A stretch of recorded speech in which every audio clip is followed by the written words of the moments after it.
Hello.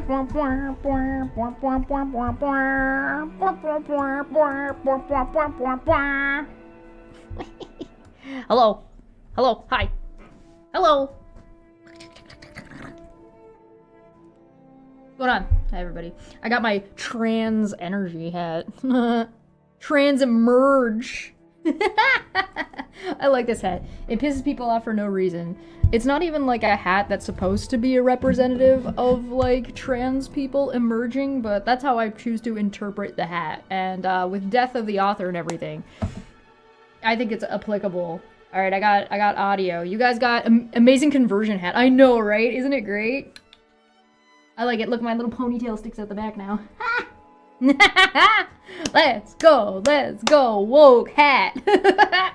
Okay. Shit, I still haven't updated these. Fuck, my bad, guys. I'll make sure that it gets updated. Ass. Alright, so a couple of things before we start. A couple of things before we jump into our stuff for today. Debate Hub is almost monetized.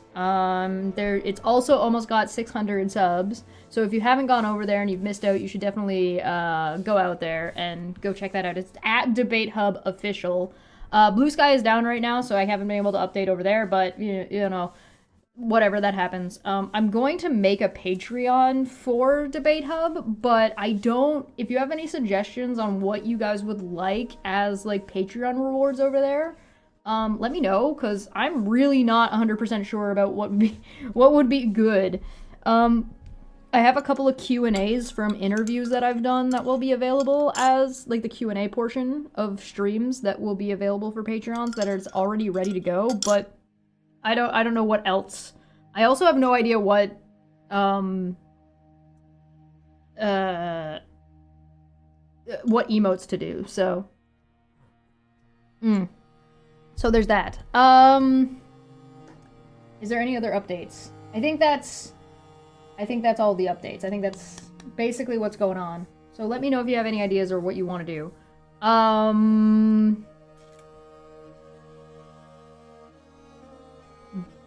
It's really overcast today. It's gonna rain again. It was raining earlier. Today we're gonna talk about ask you questions to ask the debatees in advance. Oh yeah, that's a good one. That's good. Write that down. Yeah, write that down. Write that down. I need to open my Discord too, because I don't know if that's in this video or not, so I'm gonna grab it. I think it might be. But I'm not 100% sure, so I'm gonna grab it. I got this one. Will this work? Because Blue Sky's down. I don't think it's gonna work. Damn. Unlucky. So, alright, well, let's jump into it. We're gonna talk about a little bit about politics today. We're doing Canadian politics because Canadian politics is more boring and also less stress-inducing than American politics. American politics needs to calm down, that's all I'm saying, alright? That's all I'm saying. Why was this there twice? What? Whatever, it's fine. Wow! Wah-wah-wee-wah. Early access to debate cups. I don't really know how to do debate cups. China, can we liberate some of your oil? That's what it feels like. Apparently the United States asked China to release some of its oil reserves, and China wasn't having it. Yeah. Yeah, why would they?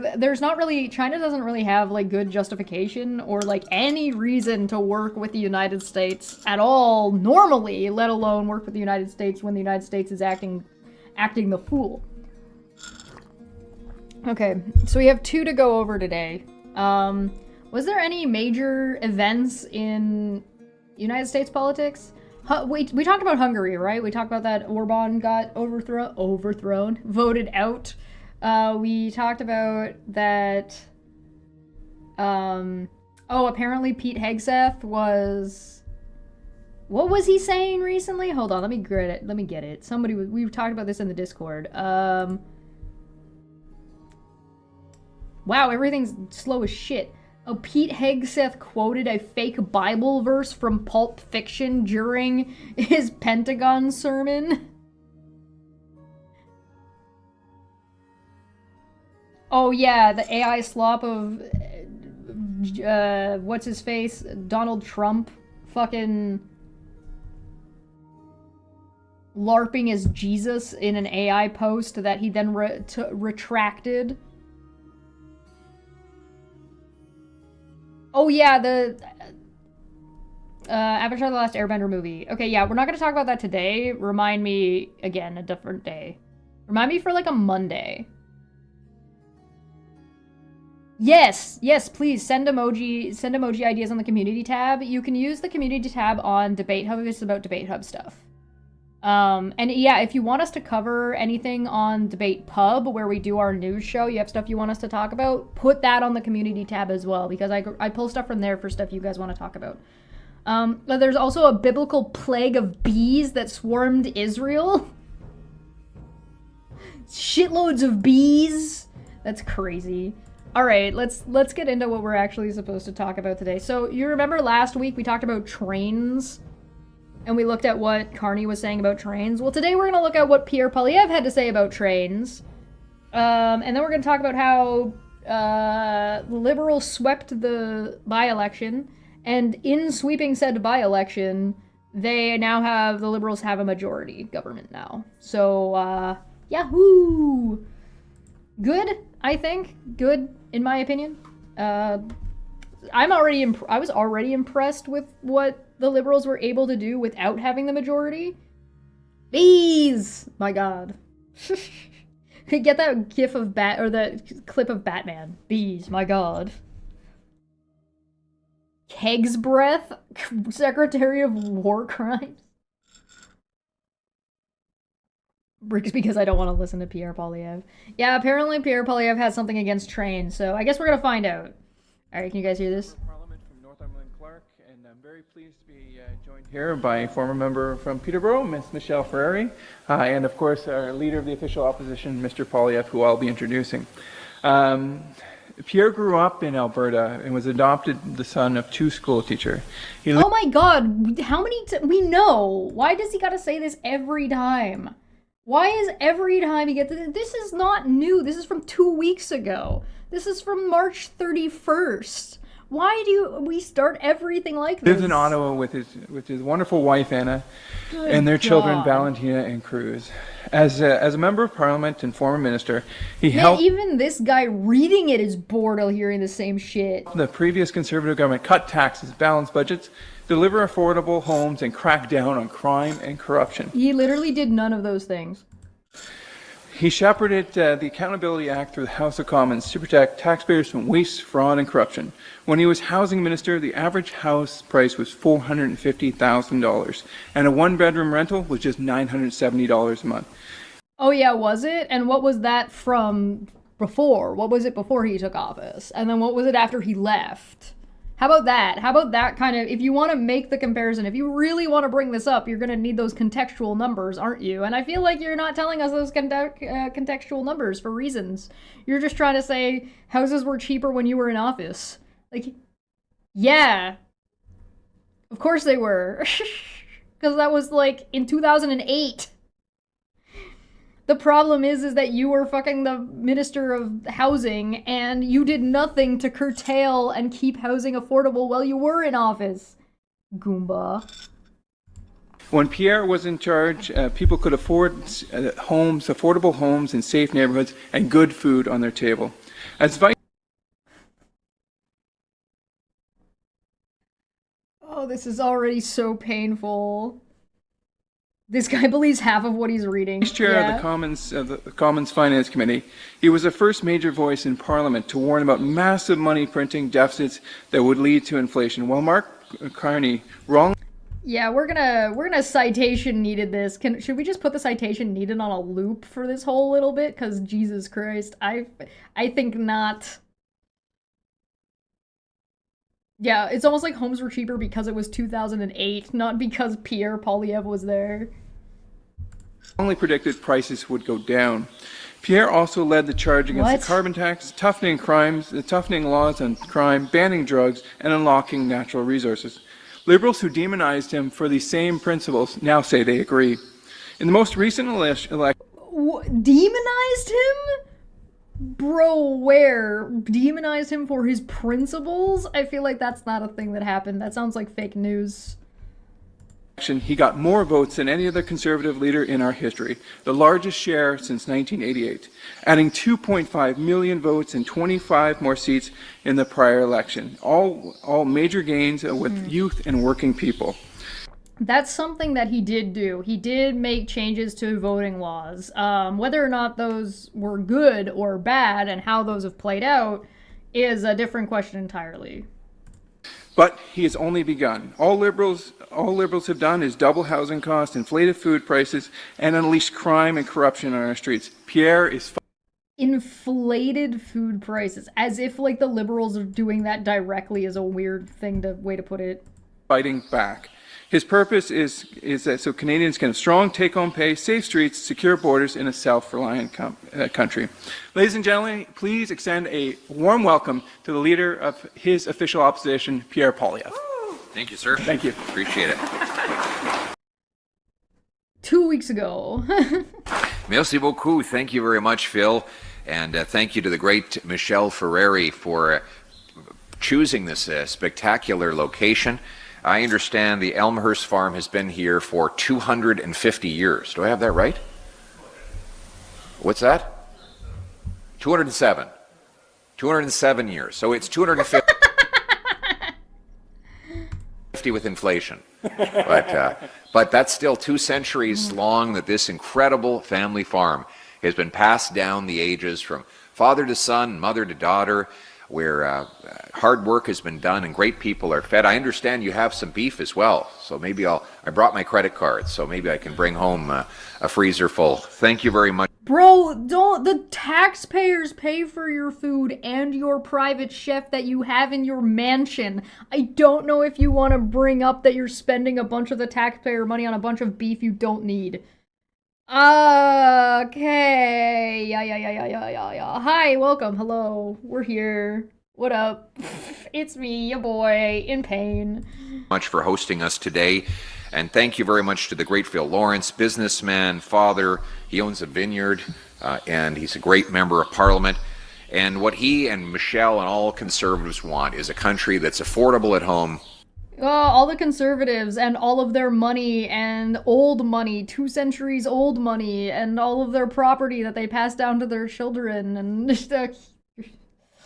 okay. Safe at home and strong at home. We need an affordable government so that Canadians can have affordable lives. That means stronger take-home pay with lower income taxes and greater buying power with lower government inflation and energy taxes. It means unblocking our resources and home building with fast permits and low costs. On his first day in office, Carney got rid of the carbon tax for the consumer. So... On a besoin d'un gouvernement abordable pour une vie abordable. Ça des familles et seniors to walk happily down source naturelle. We will do this because we want seniors to walk happily down shopping aisles, knowing they can have a full cart and a full bank account.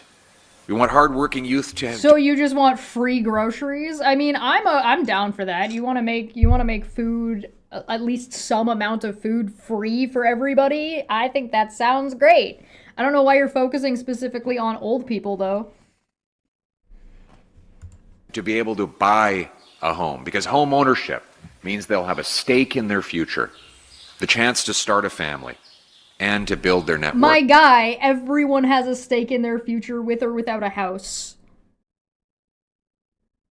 Pierre, communism based. No, I don't think I am not aware of him ever talking about that his father is gay. It's his adoptive father, right? I don't think that's something he's talked about.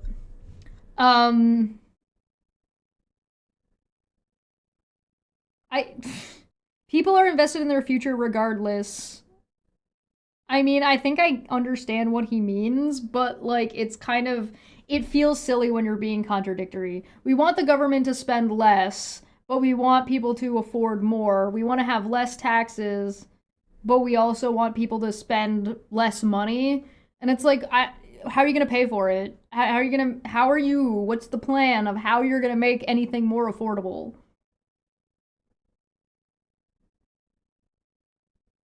How is the government going to intervene to make that happen? I've never heard an actual plan out of this man. He's got the concepts of a plan. We want parents who've already started families to be able to feed their kids nutritious food while they pay off their mortgages and take their children to sports and family vacations that build lifelong memories. Bro, hockey is so expensive, especially if you're a goalie. These are the things that we all used to take for granted in Canada a little over a decade ago, but now they seem unrealistic. People cannot afford life under the costly Carney Liberals. Liberal debt, taxes, and gatekeeping have given Canada the worst food inflation and the worst housing costs in the G7. The worst food inflation? So now they're gotta be specific about the food itself because we have the lowest inflation of the G7 and have since last summer?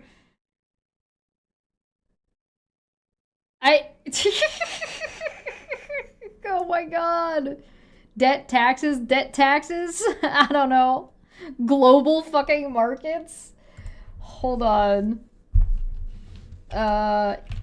Inflation of food prices. We're citation needing this. Inflation of food prices, G7. Because I'm not convinced that Canada's food inflation is higher than the United States. I want like give me a citation for this.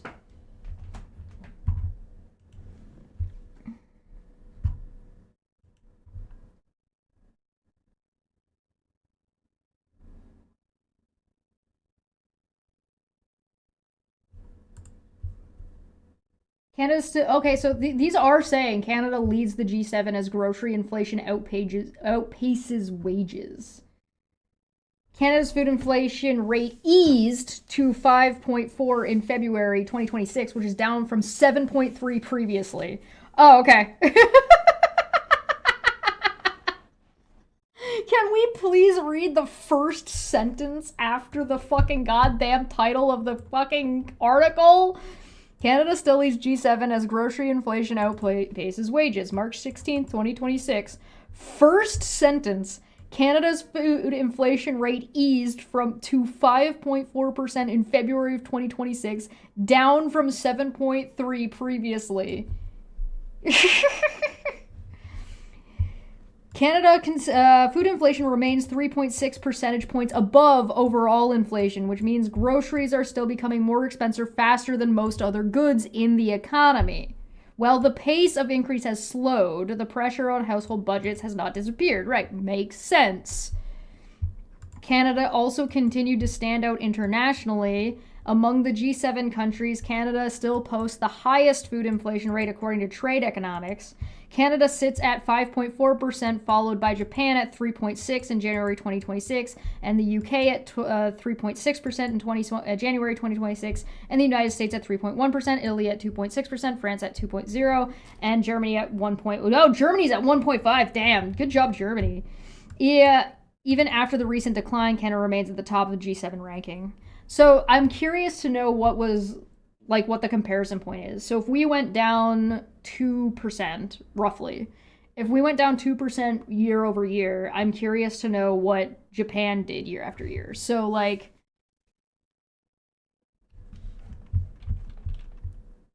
let's see if we can find what Japan's inflation rate on food. Japan food inflation rate by year. I'm looking at Trade Economics, which is this chart. Oh, is it just right here? Is it right? Can I find it like right here? Canada's right here. No, that's gonna be. I'll have to go digging, but I found this one. So same website. Japan's annual inflation rate eased to 1.3 in February from 1.5. So Japan only went down by 0.7. So we still had the highest drop from the highest number. It's almost like when you know anything about this shit, it fucking... I was talking about this on stream earlier. If you're gonna do statistics and look at the presentation of information, you need context for those numbers. So let's look at the UK. Wait, let's look at the USA. Let's look at the United States. Whoop. I'm gonna use the same place. This is also trading economics, okay? Food inflation in the United States fell to a 4-month low of 2.7 in March 2026 from 3.1 the prior month. Food inflation in the United States averaged 3.6% from 1914 to 2026. That doesn't help me. Reaching an all-time high of 36.7% in May of 1917. Why is the United States going back all the way to 1914 for their fucking numbers? Yeah, we'll do Germany too, for sure. So, hold on. March and March. Why can I not see February? Good God. Give me 3 years. Okay. 2024. January of 2024 was 2.6. And January was 2.9. So the United States has actually gone up in its inflation year over year from January to January. So the United States didn't go down. So Canada went down by 7 points, roughly. Japan went down by 0.7 points. America went up from 2.6 to 2.9, up 0.3%. You want Germany? Let's check Germany.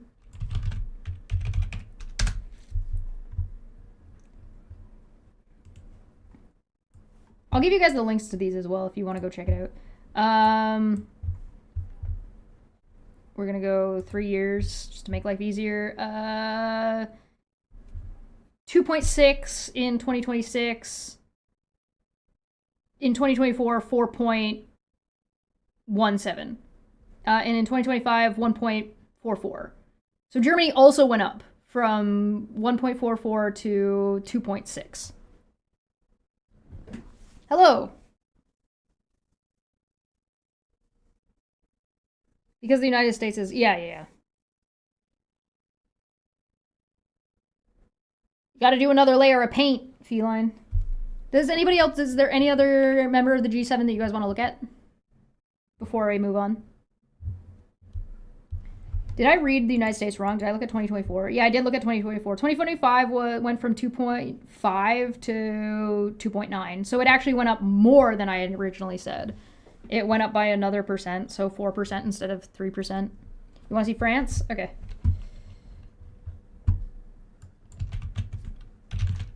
I don't know why everything these guys have to say is a fucking lie.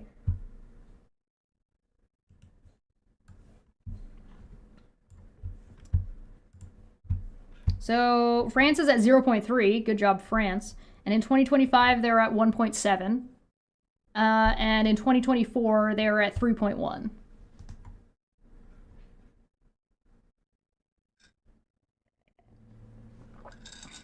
So there's your numbers, guys. So if you're going to complain about we don't have the highest rising inflation in the G7 for food. We have the highest current total number. But we've gone down. United States has gone up. Japan has gone up. Germany's gone up. So our inflation rate has decreased. Their inflation rate has increased. It's almost like when you dig into the numbers, everything this guy fucking says is a goddamn lie. He's lying to you. Yeah, and it makes perfect sense why Germany and Japan would go up. Absolutely. And it's gonna go up again in the next couple of years because of the fucking war in... Is it Iran? Yeah. Because because of the oil crisis and the energy crisis that Japan is about to go through. Germany might not suffer from it at the same rate, but there was also a really big changeover of Germany trying to move away from Russia's oil usage. France be like, if we go over 5%, we'll burn this country to the ground. Hey, listen, if it works, it works. I ain't here to judge. I'm not here to tell people what to do. I'm just here providing the actual information. So yeah, so we citation needed Pierre Poilievre, and he's lying to you. Here's the links to what he's talking about. Here's the Japan's numbers. Here's the United States. So you can drive around from there. Here's like actually just, it's tradingeconomics.com. So if you're interested in checking that out, I'll add Trading Economics itself to the description down below in the video. All right, anyway, go back to telling us why we're not allowed to have trains, I guess. Food bank use has doubled in the last 7 years of the Liberal government. High Liberal fuel taxes, money printing, and red tape have driven up grocery prices.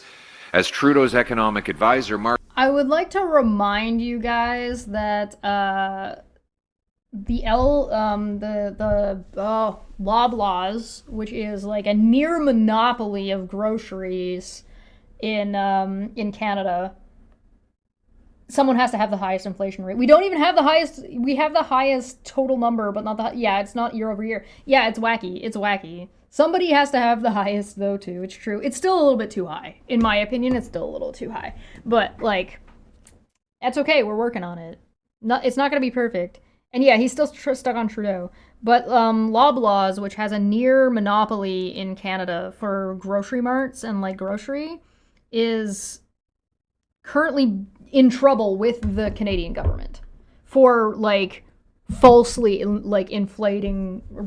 They were in trouble for like basically price gouging during COVID and price gouging during something else happened.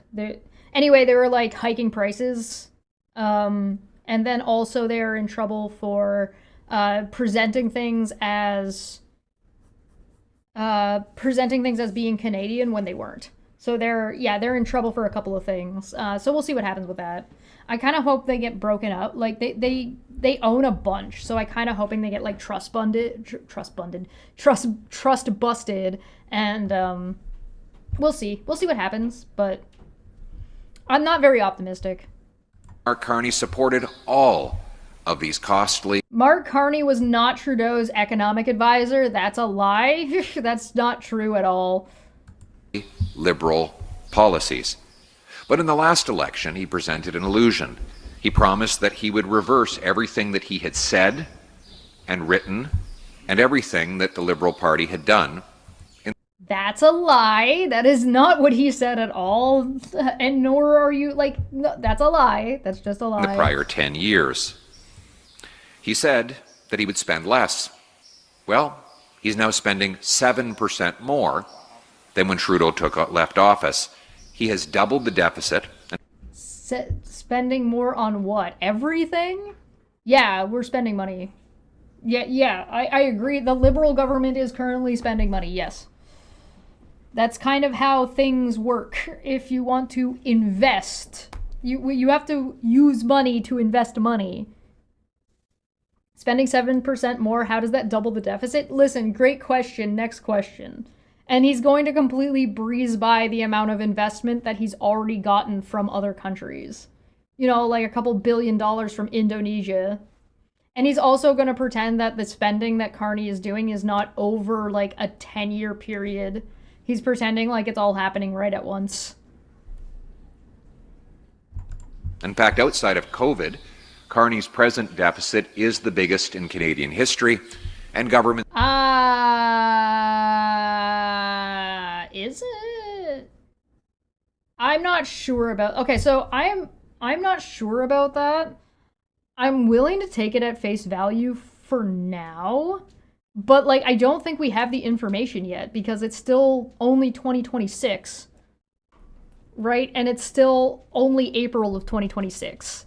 So I think he's making a statement based off of information he doesn't have. Don't take it at face value. Okay, fine, we won't give Pierre Poilievre the charity. You're right, smack me on the wrist. No charity for this man. He gets no charity. 0. Yeah, building investments. Yeah, there's like, yeah. Question, has Pierre heard of the event called the Great Depression? Yeah, apparently, no. No. No. Honk, honk, honk. Honk, honk, honk. Spending as a share of GDP is the highest in 30 years. Yeah, but using GDP is useless. It's a very, very dumb way of measuring your economy. It's a bad way to measure the economy using that information alone. He has... Especially if, like, you're using that GDP to, like... as justification for cutting taxes for rich people. Because cutting taxes for rich people definitively raises the GDP, right? Like, it is like literally a 1-to-1. The GDP goes up if rich people spend less on taxes, period. So, like, it's a really bad metric. Sorry, let me just click that back. COVID, Carney's present deficit is the biggest in Canadian history, and government spending as a share of GDP is the highest in 30 years. He has not gotten rid of a single bureaucracy or agency, but he has added 12 new ones. He hasn't gotten rid of a bureaucracy. He's one bureaucracy, please. What the fuck does that mean? What agency is he supposed to get rid of? Did he say he was going to get rid of an agency? I don't think he said he was going to do that. He said he wanted to help streamline approval for building, but that didn't mean getting rid of anything in particular. Conservatives complain about government spending fundamentally because they are less able to cut taxes and fill the pockets of wealthy donors and friends. Yeah.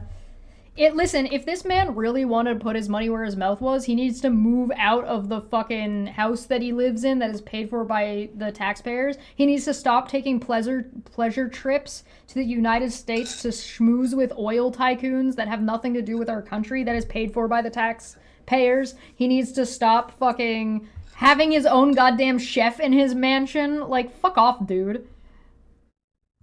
He promised Canada would have the fastest growing economy in the G7. He's delivered the only shrinking economy in the G7. I don't think that's true. Hold on.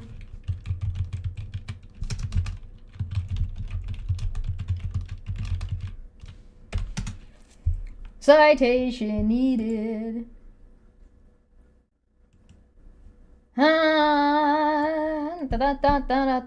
Hey, key facts about Canada's competitiveness for foreign direct investment of September of 2025.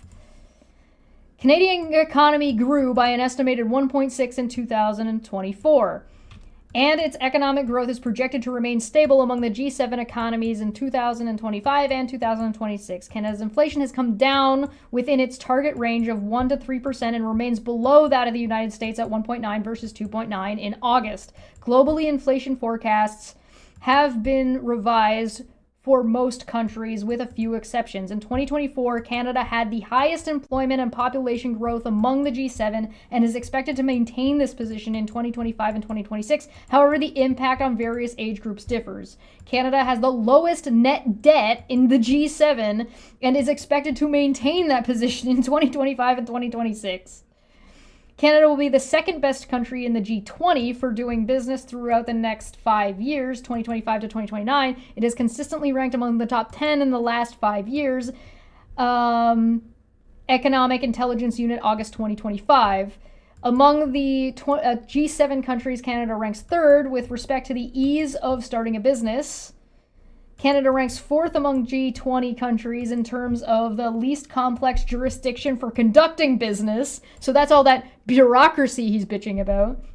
Foreign investors choose Canada. Canada has the second largest foreign direct initiative stock to GDP ratio among G20 countries in 2024.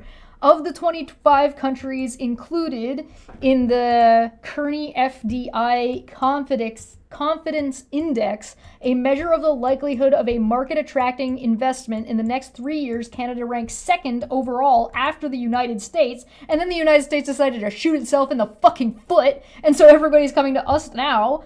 Additionally, analysis shows that Canada's high-quality infrastructure and economic performance are the top drivers in investor motivation for FDI in 2025. Shall I continue? Fucking Christ, guys. How long has Carney been in charge? Carney's been in charge for 1 year and a couple of months. I think he took office in March. So, like, he won the election, and he won his election to be the leader in January, and then won the election in... Was it in March, and then he took office in April? Or May? Something like that. Roughly. So he's been roughly in charge for a year. Good job hosting yesterday. Oh, thank you. I hope you guys enjoyed it. Do I need to keep going? Do I need to keep going? Did he take office in April? I think I'm remembering correctly. So, alright, citation needed, and you fail! Alright, keep going. The highest household debt in the G7. The worst food price inflation in the G7. No and no. The word worst here is doing a lot of heavy lifting, and we already went over the food thing, so I'm not going to go over it again. He's just repeating himself. So take a shot for him repeating himself again. What was the other one he said? Worst what? Highest household debt.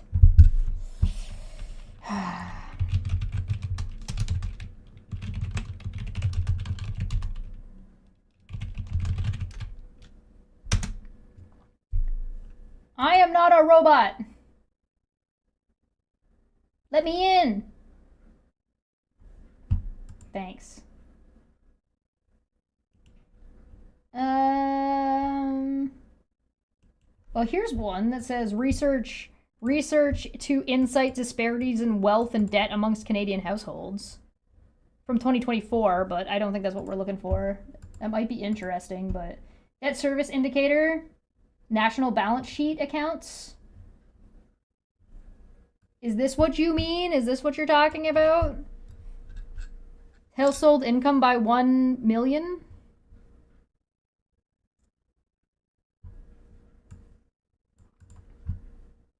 Quarter four.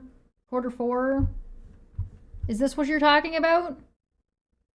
Household income?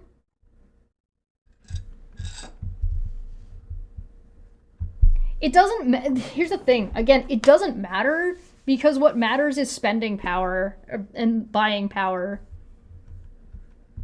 Yeah, this dude is literally complaining that Mark Carney has not flipped Canada into the best fucking country on the planet with fucking everything going for it and zero inflation because they think zero inflation is a reasonable goal and which, by the way, makes no fucking sense. So, like, yeah, it's bullshit. He's just bullshitting. In the G7. The worst food price inflation in the G7. The worst housing costs in the G7. Our housing costs are pretty bad. I don't know if that's true amongst the G7, but,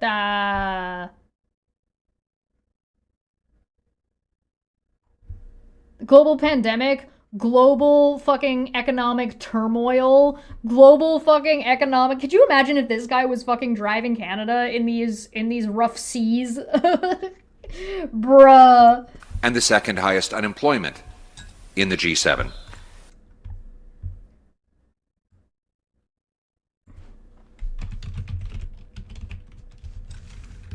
Canada's unemployment rate compared to other countries. Oh, look, we're back to trading economics. Year over year. Whee! So there's 2025. January is at 6.7.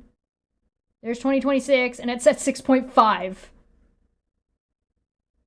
Bro, that's nothing. That's fucking Jesus Christ. Brother! Oh my god. He promised to be first. Part of the reason why House of Debt is high is part due to the housing crisis, meaning a higher than normal mortgages, higher populations, which pushes more house to demand to lower the prices. Yeah. Yeah, also COVID, yeah. First, he delivered the worst. Pendant la dernière élection, What? M. Carney, au départ, Okay. n'a pas aucune idée Blah blah French, blah avec blah. de logis 7 I'm sorry, I don't mean crisis to be and rude to building French, is flat, but- imaginable scale. It's not seen in an existential G7. Mr. Carney stated that Canada faced an existential crisis. Il a dit qu'il what? allait moins de years to I'm walk sorry, happily down. Said a what? Had a what crisis? Sorry, hold on. I pressed a button in the wrong spot.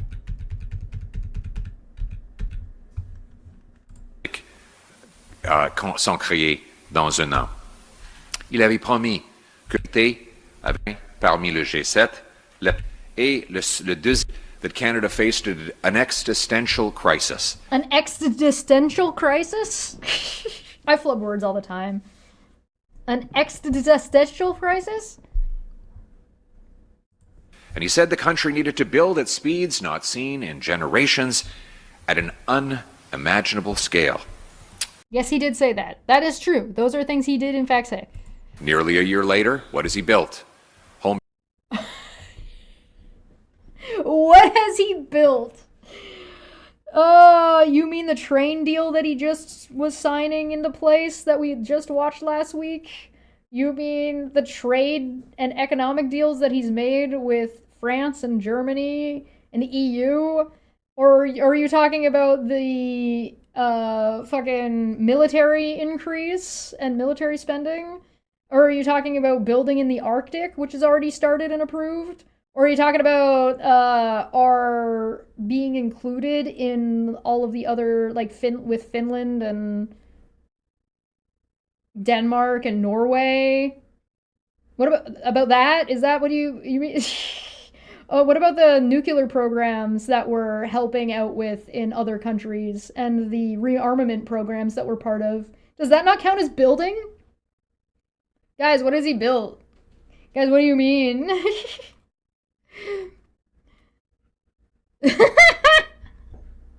He was able to build a majority government thanks to you.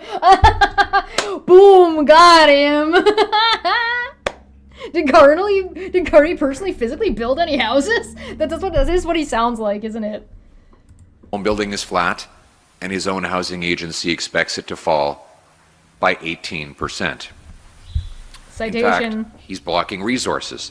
Despite Parliament rushing him unprecedented new powers to... I would like to point out that one of the reasons why this year has been slower going at getting some of the things done in Canada has been literally this man dragging his fucking feet, right?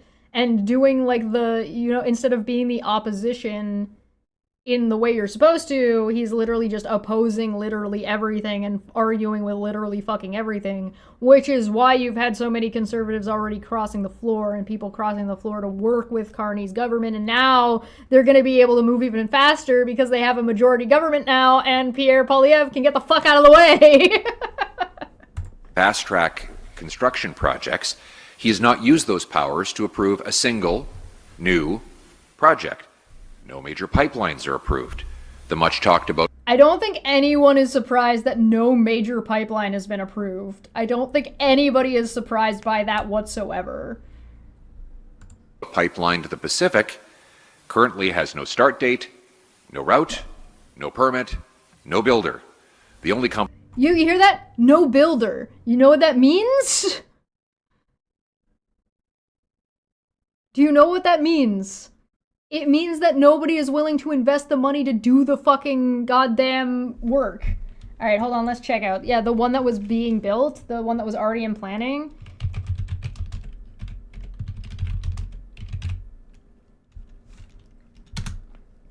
Let's see, the Natural Resource Major Project. Is this the one you're talking about? This one? Planned or under construction in 2024 to 2023? Major project inventories, MPI, provides an annual snapshot of key natural resource projects in Canada that can either currently under construction or are planning within the next 10 years. The inventory includes major projects that increase, extend, and improve natural resource production. As of September of 2024, there are 504 major projects under construction or planned over the next 10 years in Canada. 504? Canada's not had an elected majority since 2019. Yeah, good point. That's a really good point.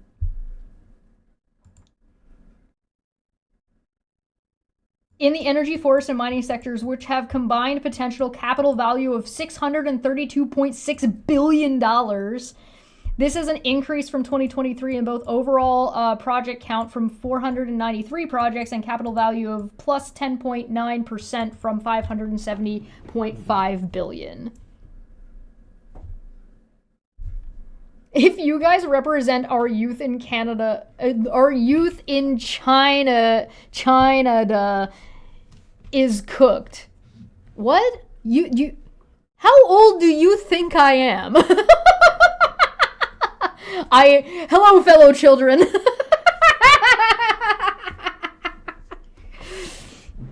The galaxy leaders as Sailor Moon. That would be funny. All right.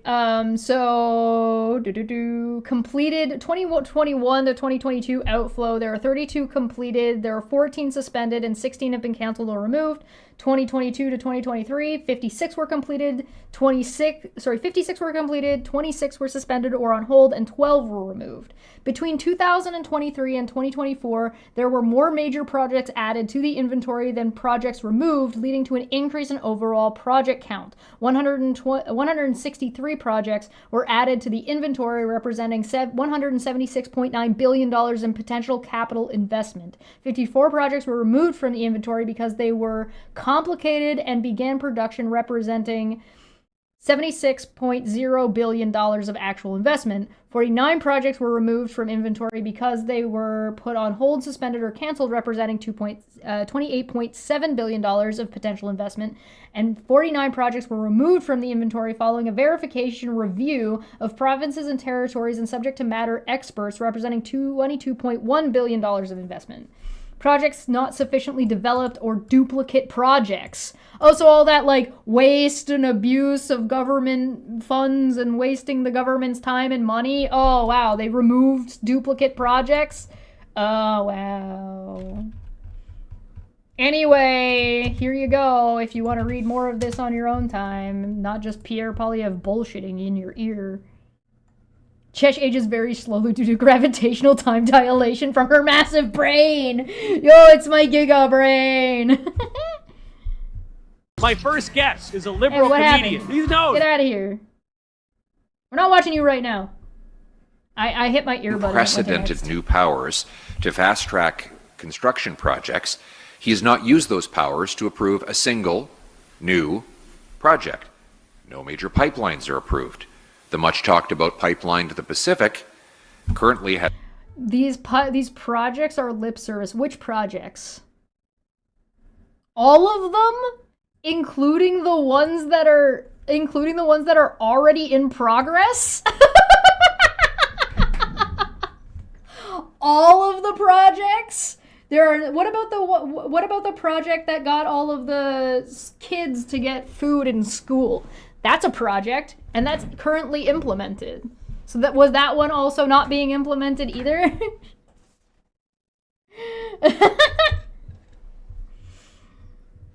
Quick. Boulder. Can you tell me what 5% of 20% is? Has no start date, no route, no permit, no builder. The only company that could one day build it says liberal laws and taxes that Mr. Carney keeps in place. Oh, right. I forgot we were Citation needing his the pipelines. Okay, I'm just going to throw it up on screen for half a second. Here's the pipelines across Canada. Here's a link to them if you want to look at it more. But yeah, here you go. Pipeline infrastructure. Ta-da! So if you actually want to know what's going on, it's right here. Bro, Bro, Boulder. Hold on, I'll get the jangly keys. Boulder, hey. Hey. What's 5% of 20%? We'll make it impossible to produce enough oil to put in the pipeline. Then we probably shouldn't make the pipeline then, should we? Why are you contradicting yourself? If we don't have the oil to put in the pipeline, then it wouldn't make very much sense to build the fucking pipeline, would it? Duh. Duh. Another illusion. You can't fill pipelines with speeches in Davos. And you can't fill hungry... Oh, he's salty about the Davos speech. Ooh. ...stomachs with fake MOUs and announcements. Fake MOUs? Is he gonna elaborate on that one? Overseas speeches do not put food on the table here at home. It does if it encourages foreign investment, though. If a country decides to invest in Canada, or decides to build in Canada, for example, the rearmament project in Europe, and they decide that they want stuff to be built by Canadians in Canada utilizing Canadian resources, that means jobs and money from outside of Canada just getting directly fucking injected into our economic bloodstream. So voting in Canada is a scam and hijacked. Are you mad that the Liberals got a majority? Because that would be evidence of voting working. Hello. Welcome. More trains. Boulder. I believe in you. What's 5% of 20%?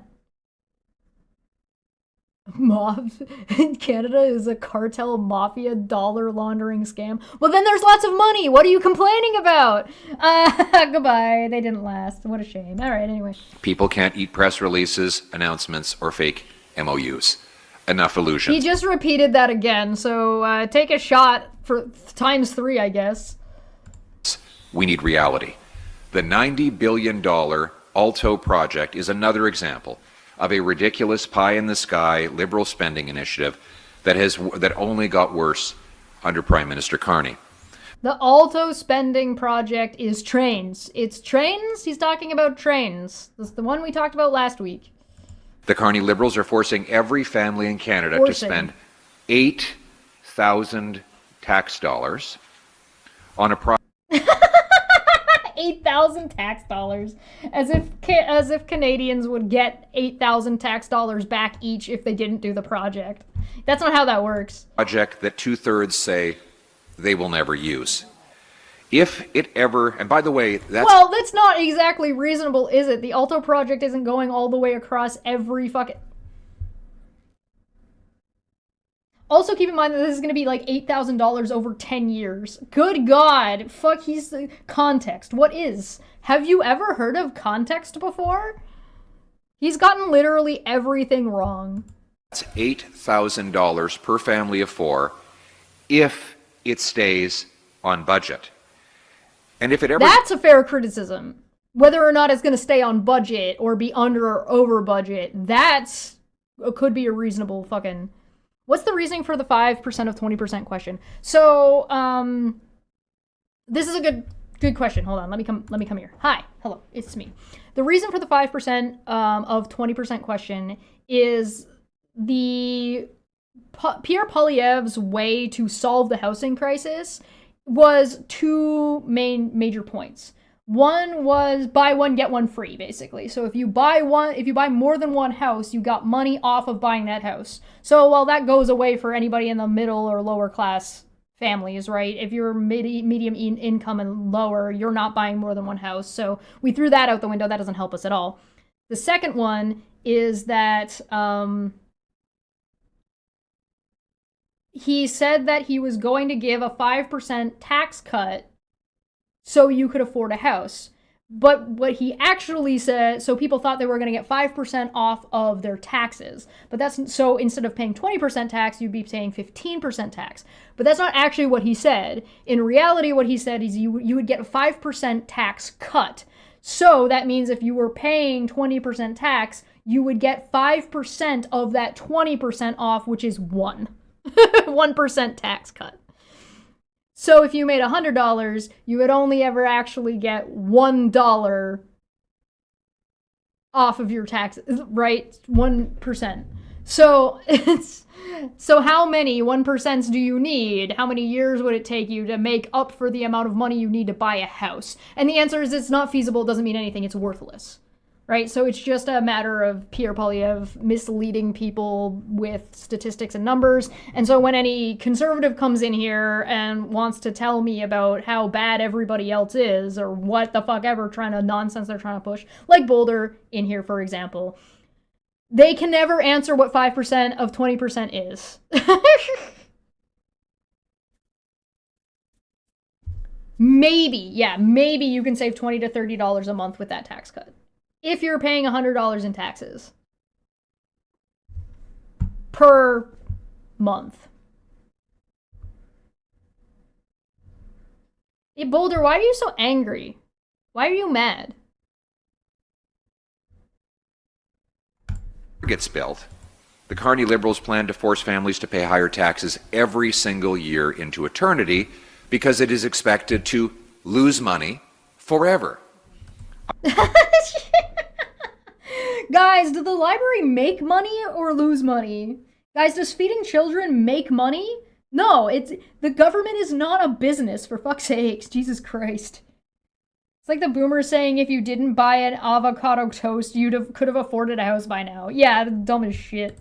Unlike, for example, I'm not saying we shouldn't be angry. I'm asking why you're so angry in particular. You need to calm down. You seem very upset. Things are changing quite fast. Good. I'm glad that things are changing. Air travel, which makes money. In fact, the losses are expected. The government doesn't run the air travel, dipshit. Not that I would hate it if we had one. If we had like a government-run airplane that just stayed like in the country, that'd be kind of cool. For example, air travel, which makes money. In fact, the losses are expected to be twice as high as VIA loses every year right now.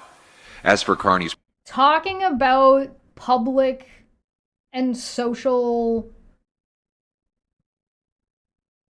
What's the word I'm looking for? Not projects.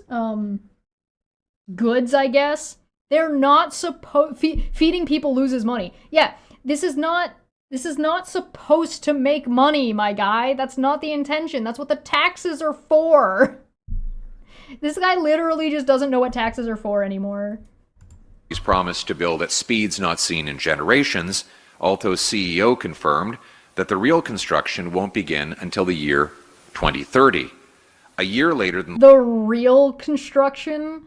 Whatever the fuck that means. Liberals originally announced in December. Just to be clear, in the last 3 months, they've already backed up the construction start date by a year. So without even getting a shovel in the ground, they're already missing their own deadlines. Once construction does start, it will take 7 years to build just the short... Yeah, this is basically somebody not understanding what investment is and how investment is more abstract than just direct one-to-one. The train is not supposed to make money on its own. What it does is it enables infrastructure, builds jobs, and it makes industry and infrastructure stronger so you can have more people and you can support more people working more jobs in further reaching areas so you can get more money overall in taxes. Things take time to build? Yeah, I imagine that. Who could have fucking thought? Who'd have thought? Short leg from Ottawa to Montreal. In other words, even if the Liberals keep their promise, no one will set foot on this train until the year 2037. So what?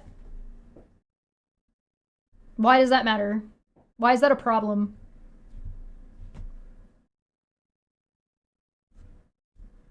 because you don't get to have it right now, it's not worth doing? Because it's an investment for your kids, for the future? It's not worth doing? It's not worth investing in the future for you? It's not worth investing in your own children? Why? Why is that a bad thing? It'd be nice if it was faster, sure, don't get me wrong, that'd be great. Keep in mind that this is a project that's supposed to take 10 years at least to be built because they don't want to just build the one, so there'll be parts of it that will be available earlier as it expands. Right? So, for example, the train between Guelph and Toronto is already done. The one in Brampton is done.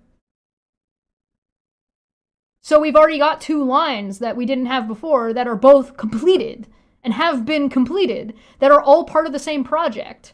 So this guy is literally complaining that the entire project that's supposed to span shitloads of Canada isn't done yesterday? Yeah, of course it takes time to build shit, and you're just going to pretend that if it's not 100% completed, that none of it is completed and usable? PV is such a sad sack. He is. He's such a wet sock. He's a wet sock of a person, man. 11 years from now. By comparison? What's the usage number on the train? I wonder if I can find out. Guelph to Toronto train. I can tell you that it costs $15, which is pretty good. You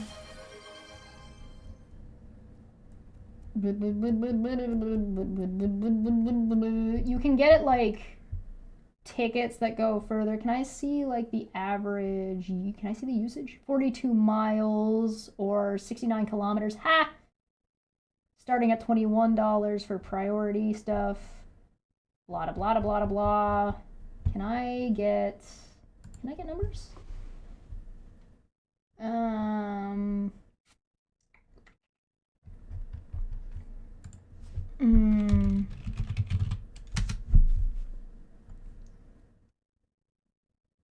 No, I don't have the numbers easily available, so I have to find that. Thank you very much for the stretch. We will take that.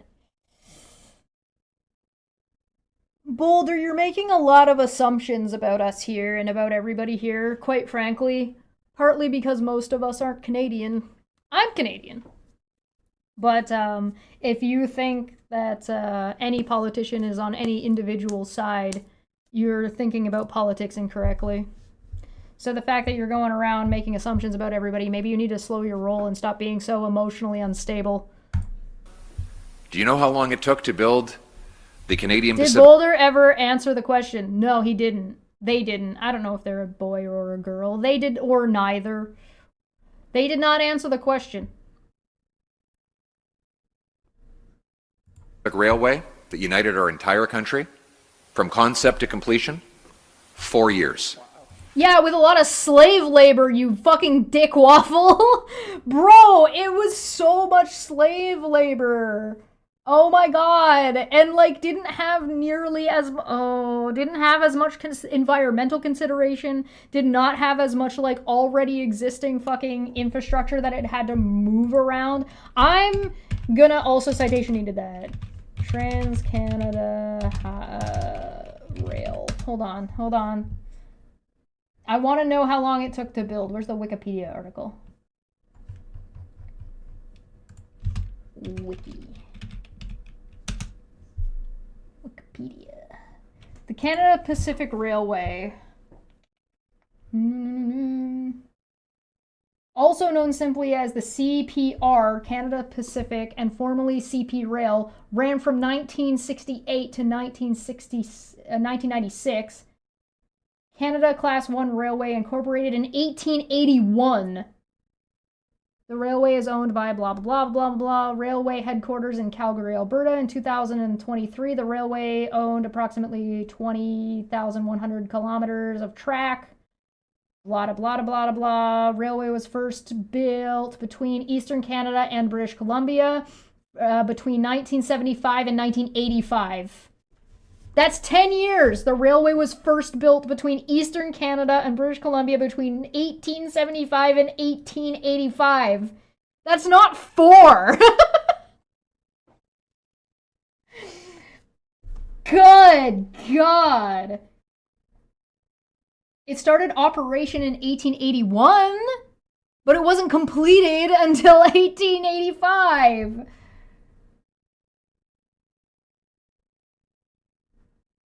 He's such a fucking liar.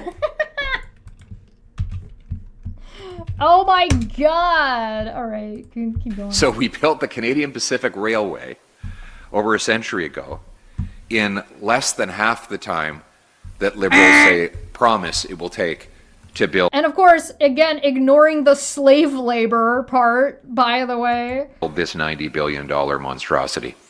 Carney Liberals will confiscate farmland and private property, Citation needed. disrupting communities and harming the quality of life of local residents who will not even get to use the train because it won't have any stops near their homes. Citation needed. Canadians have seen. And so what? This is like, so what? So what if a bus drives by your house and doesn't stop in front of your house? Is it really gonna bother you that much? You pay taxes for that bus. Guys, other people can't have nice things because it doesn't directly affect me positively is a really shitty way of thinking and is a really selfish way of thinking and does not help us as a country as a whole. This is hyper-individualism on its face. This movie before. In 1969, the Liberal government expropriated 100,000 acres of farmland to build the Mirabel Airport right along the Montreal-Ottawa corridor. They displaced 12,000 people. In the end, the government only used 5,000 of the 100,000 acres they confiscated, and passenger That's not how planes work. You need to have more whatever. flights stopped 20 years ago. Can you imagine that? They kicked 12,000 people out of their homes. Listen, Boulder, I hate to be condescending, but I'm gonna be condescending. This guy is the leader of the opposition. He's trying to be in power to make fucking policies. He's not the distraction, he's the problem. And if you want to think that the Liberals are also a problem, that's fine, but to call him a distraction is a fucking fool's errand. You're clearly not understanding what's going on. Your conspiratorial mindset is too fucking busy jerking itself off. They ruined 100,000 acres of land. They only used 5% of the land, and now they're not even running. Why is the land ruined? What about it is ruined? Flights. And now they want us to repeat the entire boondoggle over again. Les Québécois ont déjà joué dans le mauvais film libéral en 1960. Existing libéral de Mirabel. The Liberals have failed to... Oh no, Boulder's leaving. Oh no. Oh man. Gosh darn. What a fucking shame. ensure that existing Via Rail services even meets the standard. In 2024, 9 years after the Liberals took office, only 51% of Via Rail train trips arrived on time. And last year, it fell as low as 30%. So while they can't even deliver the Via Rail... Yeah, I like how he says this like it's the federal government's responsibility to make sure the train is on time after they're done helping getting it built. Wonderful. Rail service that they are mandated to deliver, now they expect us to trust them with a $90 billion... Oh wait, no, Boulder, come back, no, oh no. You keep using the word. I don't think it means what you think it means. $1 billion construction project for a project... Have fun with your conspiracy circle jerk, bro. for a train that nobody wants. If all... No, I want it. I want the train. I want the train. Give train, please. More train. More train, please. Do you arrive on time when you drive to work? Yeah, good point. Good point. But also, is it actually $90 billion? I don't remember how much Carney said it was last time. Alto train project cost. I should say the cost pretty easily. High speed rail. Keep in mind that this is also like specifically a high speed rail, which is a little bit different than the Via Rail. Consultation platform, high-speed trains, 300 kilometers per hour or more, approximately 1,000 kilometers of dedicated and mainly electrified tracks. High-speed train. High-speed train. Da-da-da-da. High-speed train. Ba-da-da-da-da-da-da. Da-da-da. Budget. I want to see what the budget is. Okay, let's, because he keeps saying 90 billion and I'm curious about this. Toronto, Quebec City high-speed rail network plan is a planned privately operated high-speed network in Canada that will connect Quebec City to Toronto. It was announced by Prime Minister Justin Trudeau on February 19th, 2025. A design phase for the project was announced with an estimated cost of $3.9 billion and expected to last 4 to 5 years, with a total cost estimated at $60 billion to $90 billion. The line will be built in phases, with the first phase to be a segment between Ottawa and Montreal. Guys, they came up with the plan to do it last year and announced it. Why isn't it built yet?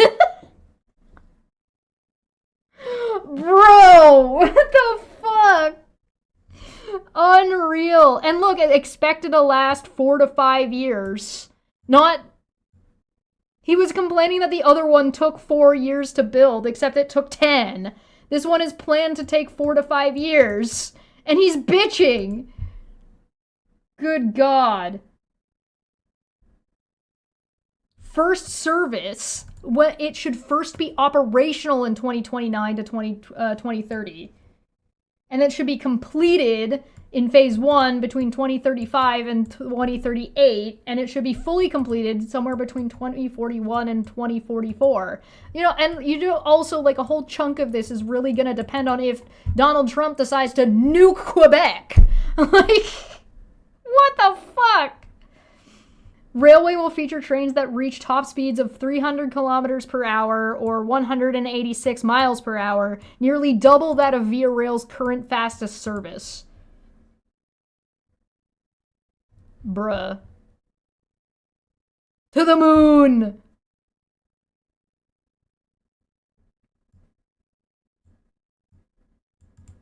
To the moon! Alright. Keep talking, you dumb fuck. Alto made any financial sense, it would pay for itself through fares, just like airplane tickets pay the full cost of air travel. But this not wrong, and no, and it would pay for itself over time, not before it was built, you fucking idiot. $90 billion liberal boondoggle does not make sense, and it does not make dollars. Like everything else the Carney Liberals do, it will make consultants, lobbyists, lawyers, bureaucrats, and other liberal insiders fabulously rich, while doing nothing for the millions of hardworking taxpayers and landowners who will suffer. Potentially, even farmers like these here will lose large parts of their lands and have their way of life completely destroyed. That is why I am announcing today that Conservatives oppose the $90 billion Liberal Alto train, that we call on the Carney Liberals to cancel it, and I am confirming that a future Conservative government will cancel this $90 billion boondoggle altogether. We will save Canadians $90 billion or $8,000 per family. We will use the savings to lower debt, taxes, and inflation. We will lower the cost of government to lower the cost of living.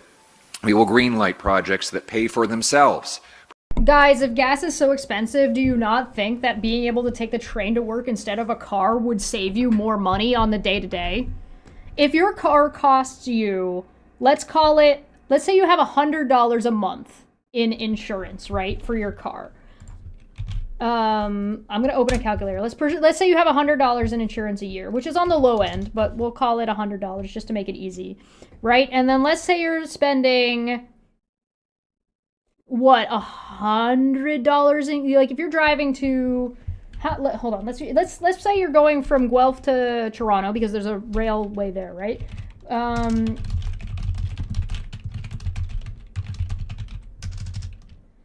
How much does gas cost per kilometer? Let's find out. On average.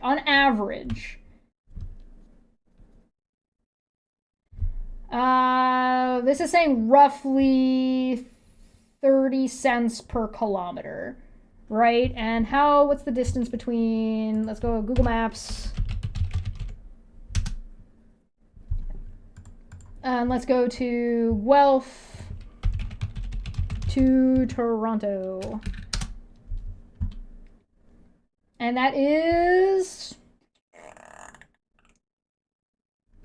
car.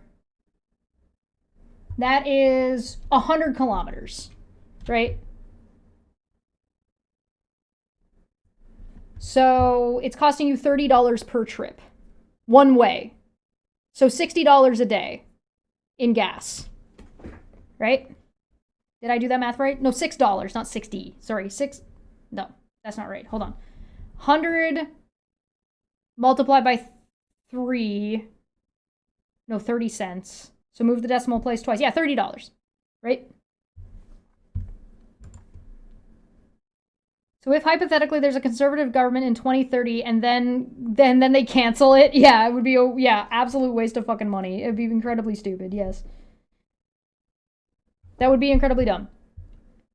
So if it's costing you $100 a month and then it's costing you $30 a day on the low end, and you're working how many days in a month? Let's pretend you work a normal 9 to 5 and there's 4 weeks in a month. So you've got to make that drive twice. So it's $60 a day. Then it's $60 a day, 5 days a week, multiplied by 4 weeks in a month.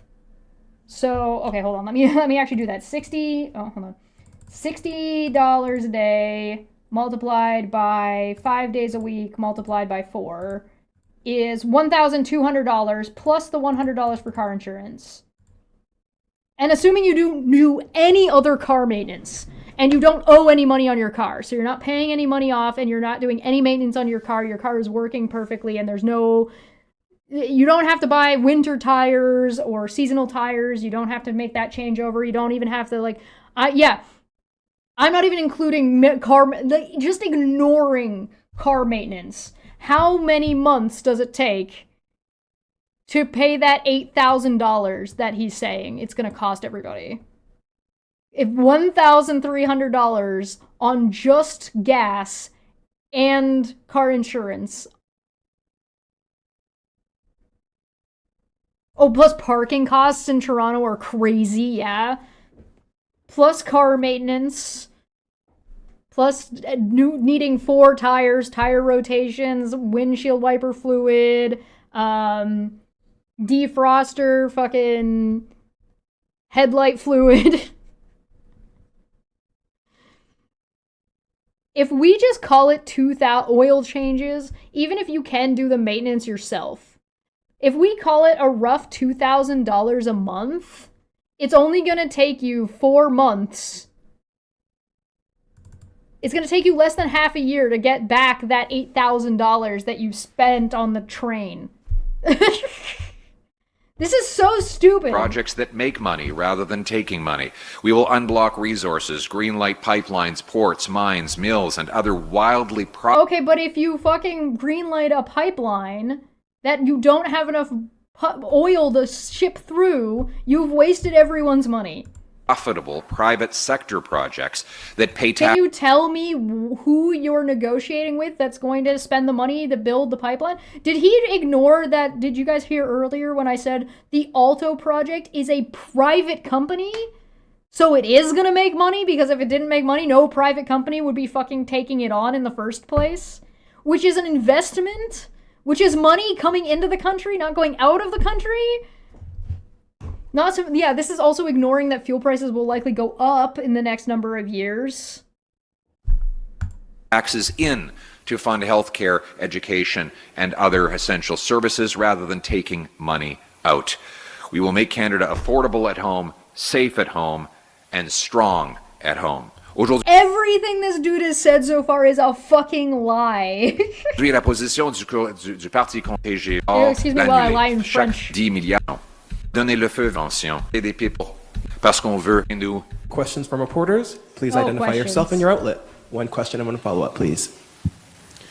Harrison Faulkner, Juno News. Last weekend at the NDP convention. It's so bad because it's fucking trains. Trains are so good and have been proven to be so good and work so well, and we're just like, nah. Even he cited a train that we use and that is great, and he's still bitching. Who builds the airports? So usually what happens is there's like a government subsidy that is then built by private companies. Usually. Convention, we saw the use of equity cards to determine speaking order based on skin color, the flying of the Palestinian and Venezuelan flags on stage, and frequent breakdown and debate over misgendering and pronouns. What's your reaction, sir, to the NDP becoming the subject of international mockery? I was gonna say that was a loaded question that was laced with an undertone of bigotry, and then they said the last part, and it's just bigotry. Where has the NDP become the subject of international mockery? Yeah, citation for that? Gross. That's a gross question. Well, this has been the approach of the Liberals and the NDP for the last 10 years. Oh, yeah, so Pierre Poilievre is cool with the just bigotry. Hooray! Yeah, of course the NDP is not in the news anywhere. The NDP got a new leader, and some people in other countries maybe know that. The end. That's it. That's all they know. Both Liberals and NDP have taken on this approach that is completely out of line with everyday Canadians. The Canadian... No, there are everyday Canadians who are LGBTQ+. There are everyday Canadians who have family and who are from Palestine. There are everyday Canadians that are from Venezuela. So, wrong. People want us to focus on their common sense priorities, making the country... Oh, he's not just cool with bigotry, he's pro-bigotry. ...affordable, safe, and strong. Everything else is a distraction from that. Thank you. You think the NDP is still a party for blue-collar working Canadians? No. The NDP, just like the Liberals, wants to block... He just wants to just like the Liberals. They're both on the left. Resource projects, ban hunting rifles, tax fuel, stop people from driving pickup... This is going to be really funny when we get to Carney's thing because he just dropped fuel taxes. ...trucks. They have the Liberals and NDP have an anti-rural, anti-working class agenda. Over the last 10 years of NDP... Bro, you're the one who doesn't want the extra jobs to be created by the train and making people have easier access to jobs and expanding infrastructure to expand the workplace, which is jobs. This is just lies. He's just lying. He's just lying, guys. Literally everything he said just so far like the Liberals, is just lying. Wants to block resource projects, ban hunting rifles, tax fuel, stop people from driving pickup trucks. The Liberals and NDP have an anti-rural, anti-working class agenda. Over the last 10 years of NDP Liberal policies, we've seen... Oh, now it's NDP and Liberal policies? He's just salty that he couldn't get anything done when he had, like, more of a position of power because Trudeau got the NDP to work with him. When they tried to stop Trudeau from basically doing anything by opposing everything, and they failed to do so because Trudeau struck a deal with the NDP. We eat in disrespect. Megan says, I am an American who lives in a rural area. I'm happy to be in a more urban area because there was nothing to do before. Well, you know. The working class completely screwed over, unable to buy homes, unable to afford fuel and food, confiscated of their legitimate... I will take this moment to remind everybody that Pierre Poilievre voted no on almost every ticket that involved home affordability during his time in office. Hunting rifles and their way of life. Only conservatives will stand up for the hardworking people who build this country. We will ensure you can drive your pickup truck, you can put fuel in it, you can afford food for your family, that you're safe on your streets, that you have the right to defend yourself on your property, and that the good, solid, traditional Canadian... He's repeating himself. Canadian values that built this country will do so again. Thank you.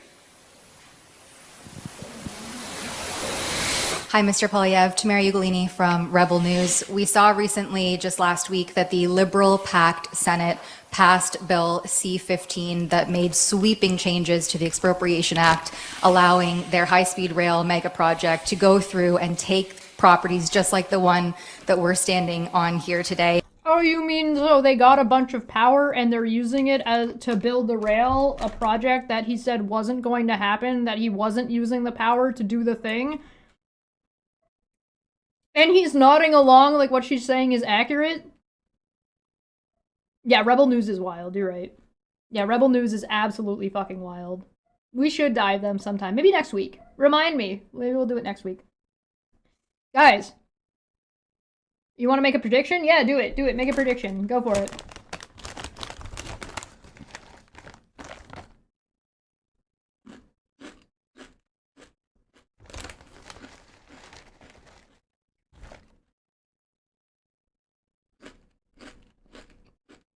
I'll wait. Pierre is going to claim that it's an abuse of power after stating Carney needs to make use of his power. Ergo, if he uses the power, it's bad, and if he doesn't, it's bad. Yeah, I think you're right. Let's see.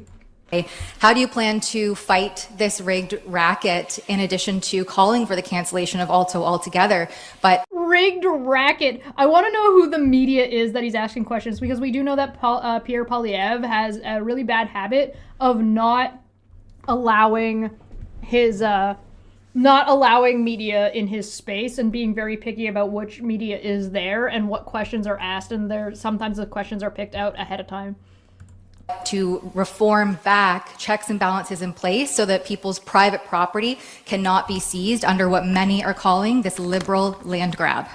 Many. That's a good way of putting it. It is a liberal land grab. Your private property is not safe under this liberal government. We've seen that with the decision by the liberal government to refuse to defend private property rights in the Cowichan lawsuit in the West. The liberal government made a decision to withdraw the argument of private property rights from that lawsuit, and as a result, we saw a ruling that now So then that's not them ruling against private property rights. And that's also a if you have an issue with that, you would have an issue with the Supreme Court, not an issue with what the fuck. Hold on, let him finish. Jeopardizes the private property of tens of thousands of British Columbians and maybe worse. We now see Mark Carney and the Liberals threatening to confiscate the private property of thousands of families along the corridor of this $90 billion Alto monstrosity. Of the project that's not happening and he's not using his power to do. Property is not safe under this liberal government. Conservatives will reinstate your right to have your property. We will stop the confiscations. Property rights are human rights. Thank you. Property rights are human rights after shitting on trans people a second ago? What the fuck? Yeah, Feline was right. Yes, Feline, you win. Congratulations. Clap everybody for Feline. Clap, clap, clap, clap, clap emojis. Thank you very much. Heads I win, tails you lose. Good God. Good Lord. For that, and just to follow up, the new NDP leader Avi. Do you think that conservatives know that the people voluntarily brought their guns in? You think they know that? I probably don't know that. Lewis says that he wants the government to open up a chain of grocery stores. Premier in Alberta, Danielle Smith, calls that communist. I would like to point out that Pierre Poilievre just said he was in favor on people getting free groceries a minute ago. He said that by accident. He definitely didn't say that on purpose, but he definitely did say that. The new NDP leader, Avi Lewis, says that he wants the government to open up a chain of grocery stores. Premier in Alberta, Danielle Smith, calls that communist. What do you think? Well, she's right. This is the same NDP Liberal policy of government taking over everything. So look at it right now. So property rights are human rights, but being able to eat is not. Oh dear. Okay. Please define communism. Also, drink for communism. Nate, you got a citation for that? High taxes and red tape block home building. So what is the NDP Liberal approach? Create a new home building bureaucracy. They block resource development. So Carney... When now they're blocking bureaucracy? I thought you didn't want bureaucracy, and now they're blocking it? God, this guy's all over the place. With the support of the NDP, creates a new... I can't imagine why the Liberals swept the by-election. I can't imagine how this could have possibly happened. Natural Resources Agency. Jonkler says communism is gross. Cool. Can you define communism for me, please, real quick? What is communism? Define it.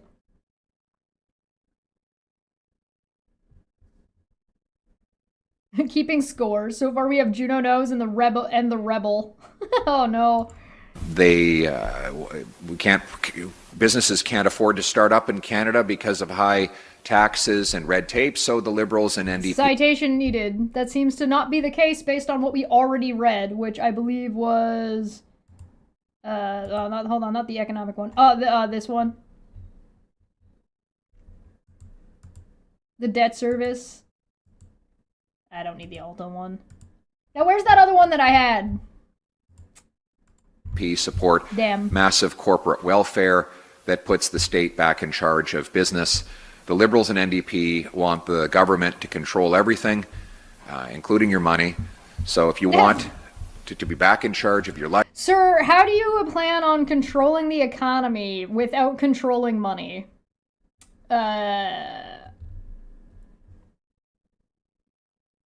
Life, your money, your land, your family, your future. The Conservatives are the only ones that will do it. What? Hi, Perlita Stroh with CBC News.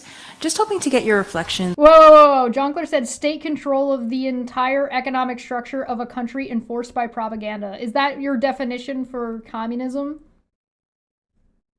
On the passing of Stephen Lewis today, if you could respond in English and French. Thank you. We Conservatives offer our condolences to the Lewis family on the loss of Stephen Lewis. I offer my condolences to Avi Lewis, the new leader of the NDP, on the loss of his father, and we hope that he rests in peace. Nous offrons... after I bitched about this guy, sucks your dad died. Condoléances du parti P. Just to follow up, Liberal MP and gun control advocate Natalie Provost accusing your party of creating confusion about the gun buyback program and says... Oh, really? Imagine that. No private property, no incentive to work harder, no incentive to innovate, no incentive to keep what? Sorry, what does that say? Keep the system alive? Can we please talk for a moment about the productivity of people and the invention of people during COVID?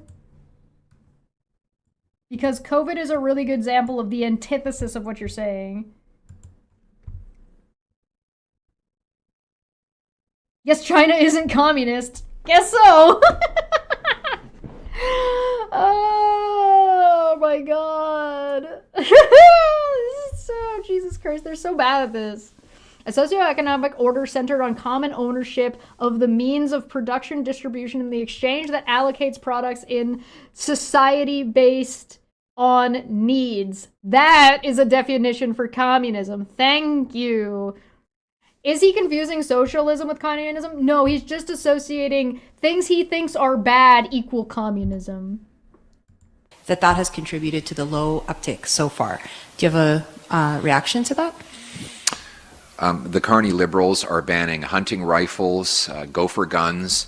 I would love to see that debate. Debate whether or not China is communist.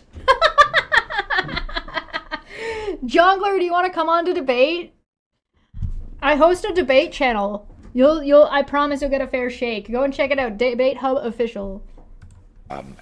They're attacking licensed, law-abiding, trained, and tested farmers hunters, and sport shooters, That is while not true. allowing rampant, repeat violent criminals to come into our country through open That borders is also not true.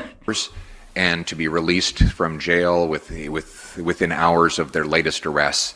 That is also not true. This liberal approach of attacking farmers, duck hunters, and sport shooters has led to a 100% increase in violent crime during the Liberal... Whoa, I'm gonna need a citation for that one, because I don't think that's true. 100% violent...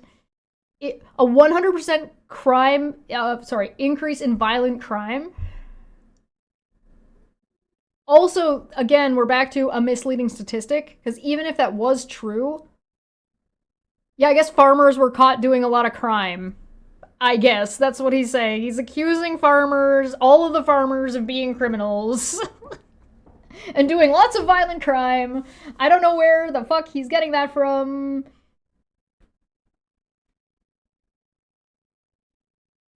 This is so sad, no more tree planting mutual aid. I fucking guess. But when you say something has increased by 100%, it could mean 2. If I have 1 of a thing and I increase it by 100%, it means I've gone to 2. And that could be a big number, or that could be a small number, depends on what I'm talking about. If I've gone from 1 apple to 2 apples, that's a 100% increase of apples. It's still not a lot of apples if I need to feed 6 people.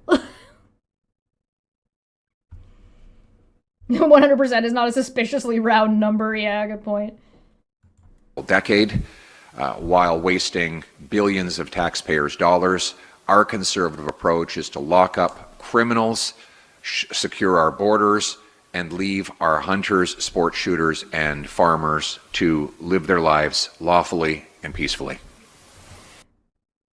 Well, again, do I need to pull up the crime rate again where it's basically a flat line? Nate, I don't care about anything else you say until you bring me that citation. Until you bring me that citation, I'm ignoring you. You told me to wait for your citation. I am waiting patiently for your citation.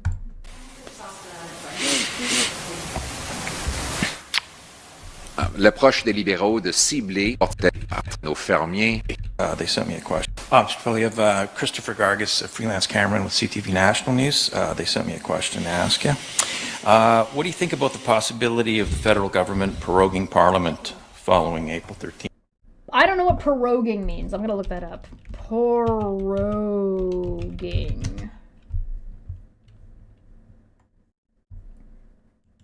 Okay, here we go. Prorogation is the end of parliamentary session in the Parliament of Canada and parliaments of its provinces and territories. It differs from a recess or an adjournment, which does not end a session, and differs from a complete dissolution of Parliament, which ends both the session and the entire Parliament, requiring an election for the House of Commons in the bicameral federal Parliament and the singular legislative chamber of the unicameral provincial parliaments. Typically prorogued upon the completion of an agenda set forth by the speech from the throne, and remains in recess until the monarch or governor general in the federal sphere or the lieutenant governor in the province summons parliamentarians. Since 2008, when the Parliament of Canada was prorogued for political reasons in lieu of dissolution, followed by a second use of the same Prime Minister in 2009, prorogation has been a subject of ongoing discussion among academics, the Canadian public, and their political representative. So the last 2 times it was used was by the Conservatives, and I guess now the Conservatives are mad about it. Nate can't post a link. They have to provide the citation without just the link. Okay, let's keep going. 13th by-election.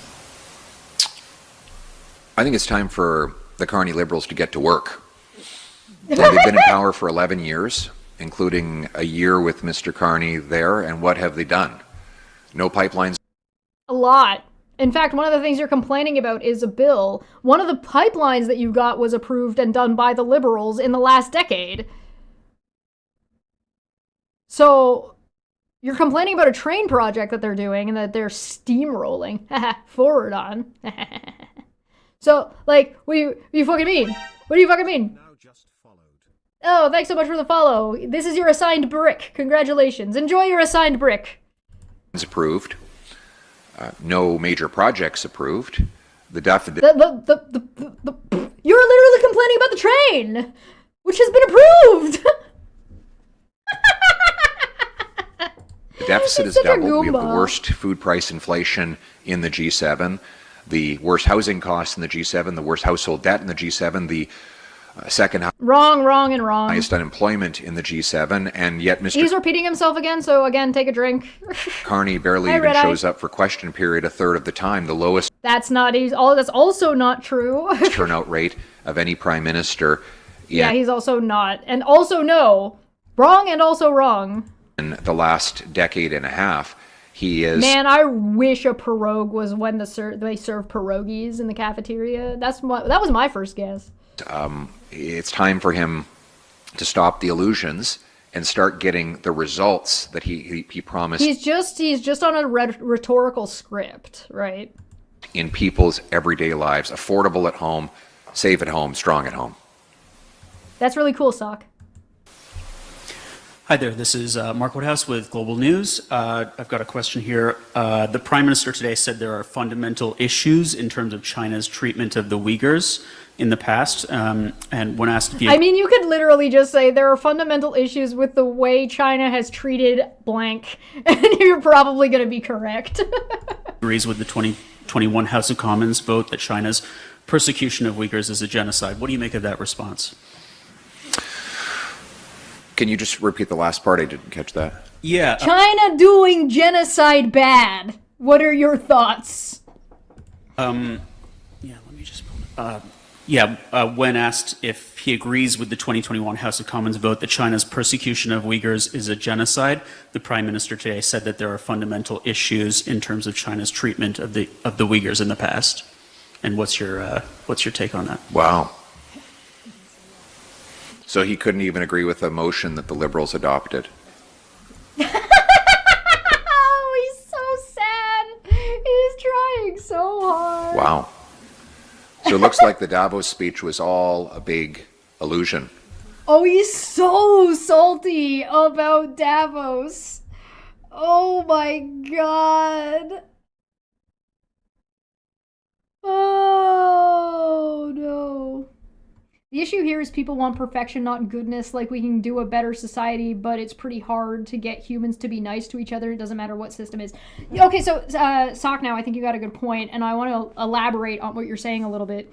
There is an issue with, if it's not perfect, we don't want to try, and if we don't get it now, or I don't get a direct benefit from it instantaneously, I don't want it at all. Which is... yeah, the Nirvana fallacy. Yes.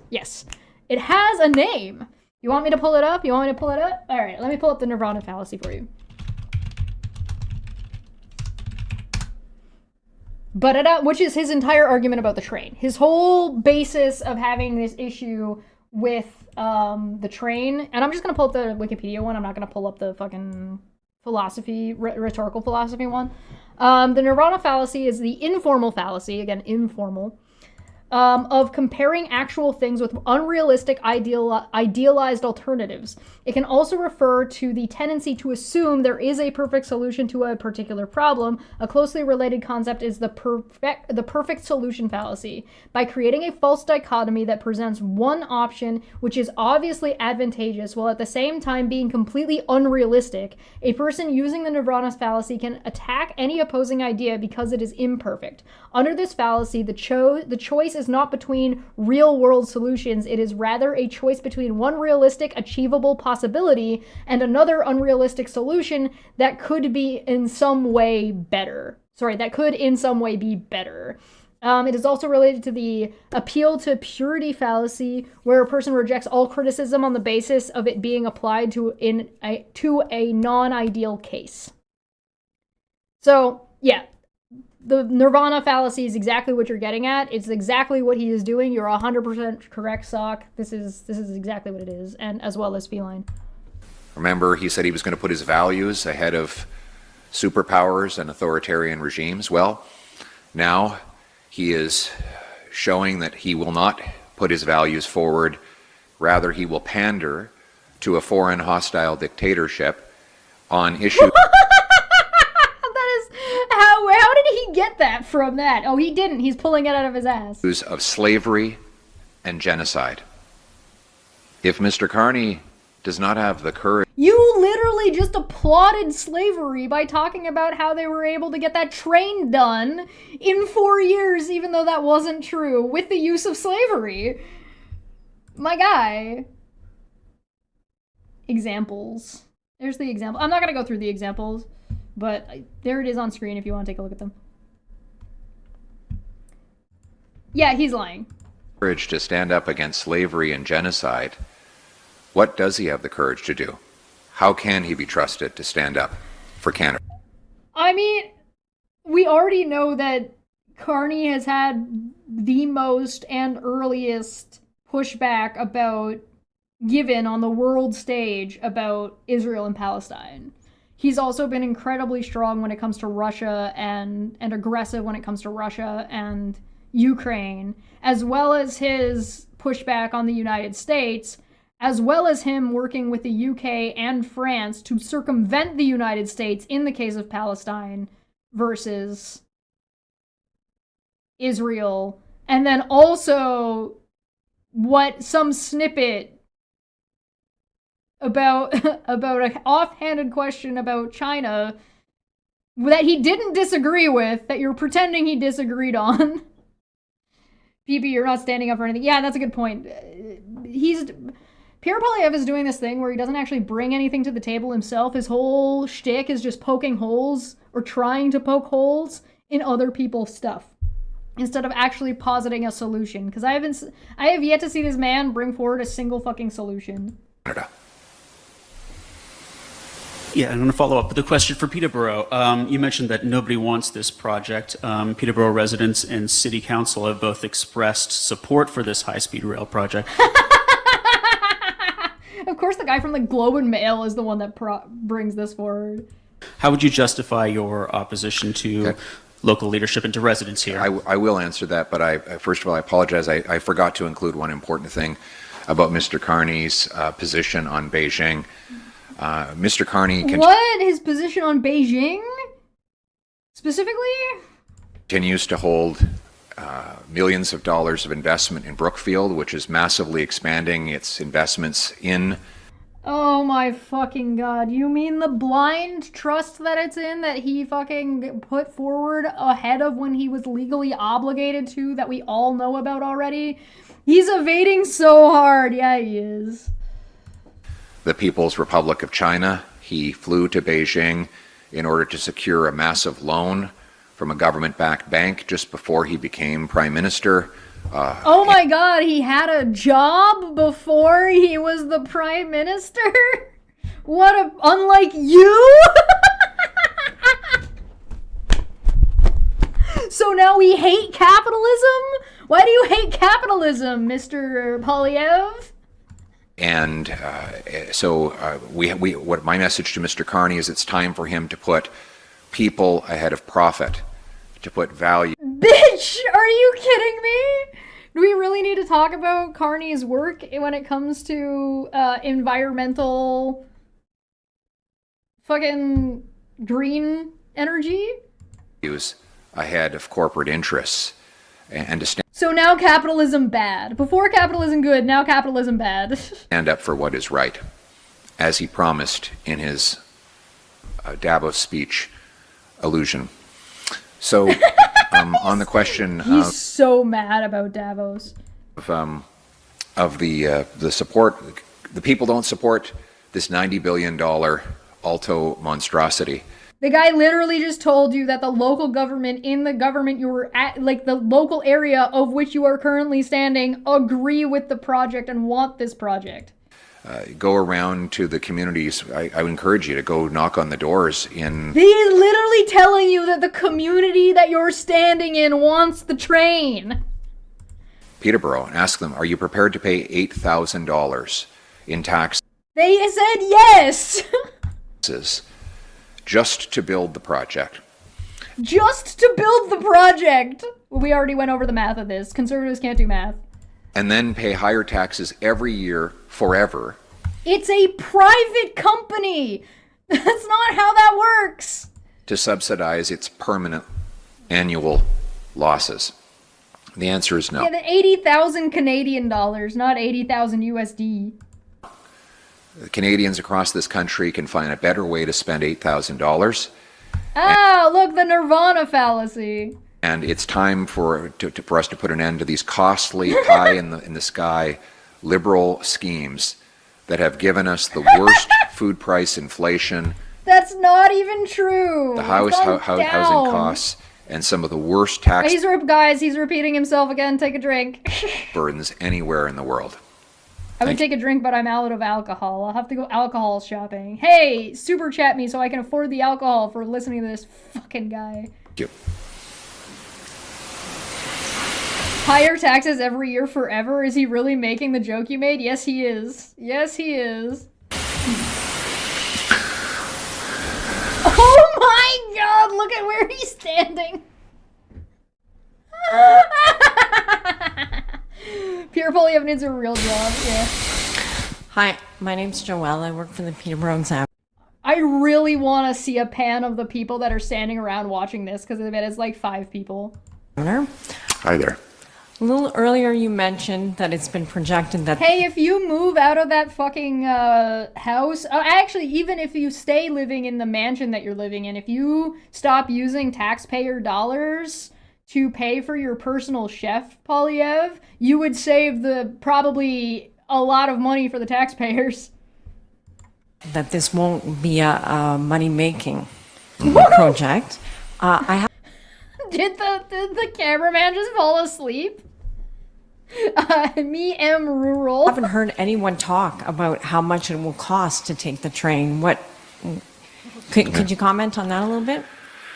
Good question. That's a good question. How much is it going to cost to take the train? That's a great question. We know nothing's free. I mean, if it costs $90 billion to build it, oh no, and then it loses. He has no idea. He has no clue what those numbers are. That's the answer. The answer is he do no know. Is $2 billion a year every year after that, then somebody's going to have to pay for it. So either you're going to have to be a very wealthy passenger who can afford the costly ticket, or you're going to be one of the poor taxpayers who will never get on the train but will be forced to pay thousands of dollars in higher taxes to fund it. No, that's not how investment works. Yeah, he's now complaining that it costs money. So now we're back to complaining about capitalism. So now he's pro the train should be free for everybody? So other than a tiny group of liberal lobbyists, consultants, lawyers, bureaucrats, and other insiders. And all the people it takes to get the steel, mill the steel, shape the steel, clean the steel, transport the steel, install the train, build the train, maintain the train, run the places the train stops, and all of the stuff that can fucking... Roads bad, train bad, everything bad, all bad. Everyone's going to be worse off. He's so fucking stupid.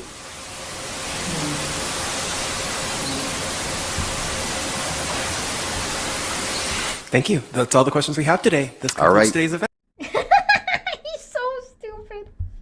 All right, should we take a quick break? Quick break? Everybody get drinks. We got one more to cover.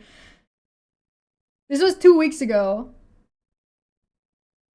My brain is treating him like a creationist in a Dapper video. Yeah, no, do that. That's the same kind of fallacies. It's the same kind of bullshit. It's the same kind of behavior that is, I'm not bringing anything to the table. I just want people to vote for me because that other thing bad. I'm not going to tell you why or how that other thing is bad in any real capacity. I'm just saying it's bad. You should believe me. Trust me, bro. It's bad. Can water get a person drunk? Oh my god, are we just gonna drink water, take a shot of water every time, and then we're all gonna drown? Alright, let's take a quick break. I'll be right back. It won't be long. We'll be back in a minute or two.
I can't believe that we literally listened to this man say that, oh no, the liberals aren't controlling the economy enough. That's why there's inflation everywhere. Groceries are so high and food prices are out of control and we don't have housing. And then turned around and said, oh, look out, the fucking liberals are gonna control all of the economy. It's like, can you pick a fucking lane? No, the answer is no. He's literally just there to bitch.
Almost everything Pierre Poilievre said in that video, in that press conference, was a lie.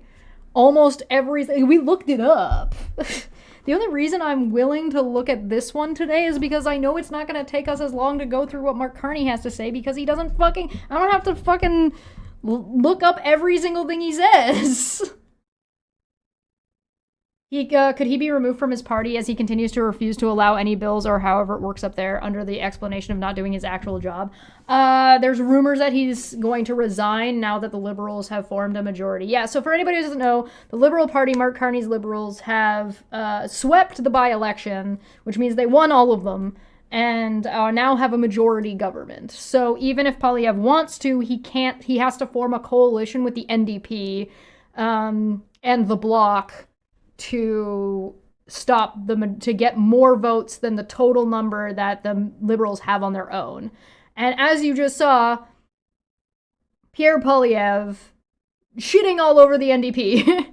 So there's a really good chance that nobody in the fucking NDP is going to be willing to work with Pierre Poilievre, who's generally contentious and a wet sock of a person to begin with. And then on top of it, there is also this other issue of, wow, I've lost brain cells, listen to this liberal... Wow, I've lost brain cells, listen to this liberal garbage. Bro, I just got back from a break. What the fuck were you listening to? Tell me you haven't actually listened or watched anything without telling me. Whether you're liberal or not, the Liberals swept the election. So if Pierre Poilievre wants to stop the Liberals from doing something, he needs to form a coalition. And the Bloc also fucking hates him. The Bloc Québécois is the Quebec vote, basically. I mean, I'm being a little bit flippant about it. The Bloc is like the conservative French lead, like that's their biggest political group. So yeah, most of the bills are going to be moving along. Most of the NDP agree with most of what the Liberal Party is doing so far, and so does the Bloc. So even though the Bloc is conservative, they do not like Pierre Poilievre. Not even a fucking little bit. They hate that guy. I think they hate that guy more than anybody else in the country. All right, let's see what Mark Carney actually has to say. Pour l'élection, on compte que nouvelles députées de Terrebonne, Université, Rosedale et Scarborough, Sud-Ouest. Et je tiens également à remercier tous les candidats qui se sont présentés, quel que soit leur parti. Ce faisant, vous avez renforcé notre démocratie. Voters place their trust in Canada's new government's plan. We accept their support with humility, determination, and a clear understanding of what this moment demands for our country. Afin de répondre aux attentes des Canadiens, le travail qui nous attend. Yeah, so something that's interesting is the Liberals have now been in power for, like, under Mark Carney for 1 year, right? And so the by-election happened, and then the Liberals swept it, which throws completely under the rug, under the bus, throws under the bus most of the conservative argument that nobody wants this and nobody likes Carney and they're not doing anything, yada, yada, yada, yada. So, I mean, just the fact that they won, right? Injury Feline answered Poilievre's question. They did the math, and it's about $85 per ticket to break even on the operation cost. That assumes about 8 million passengers a year. Further, Paris to Lyon has 20 million passengers a year. Yeah, it's also possible that the train will, like, not have as many passengers and will slowly ramp up as everybody gets used to it.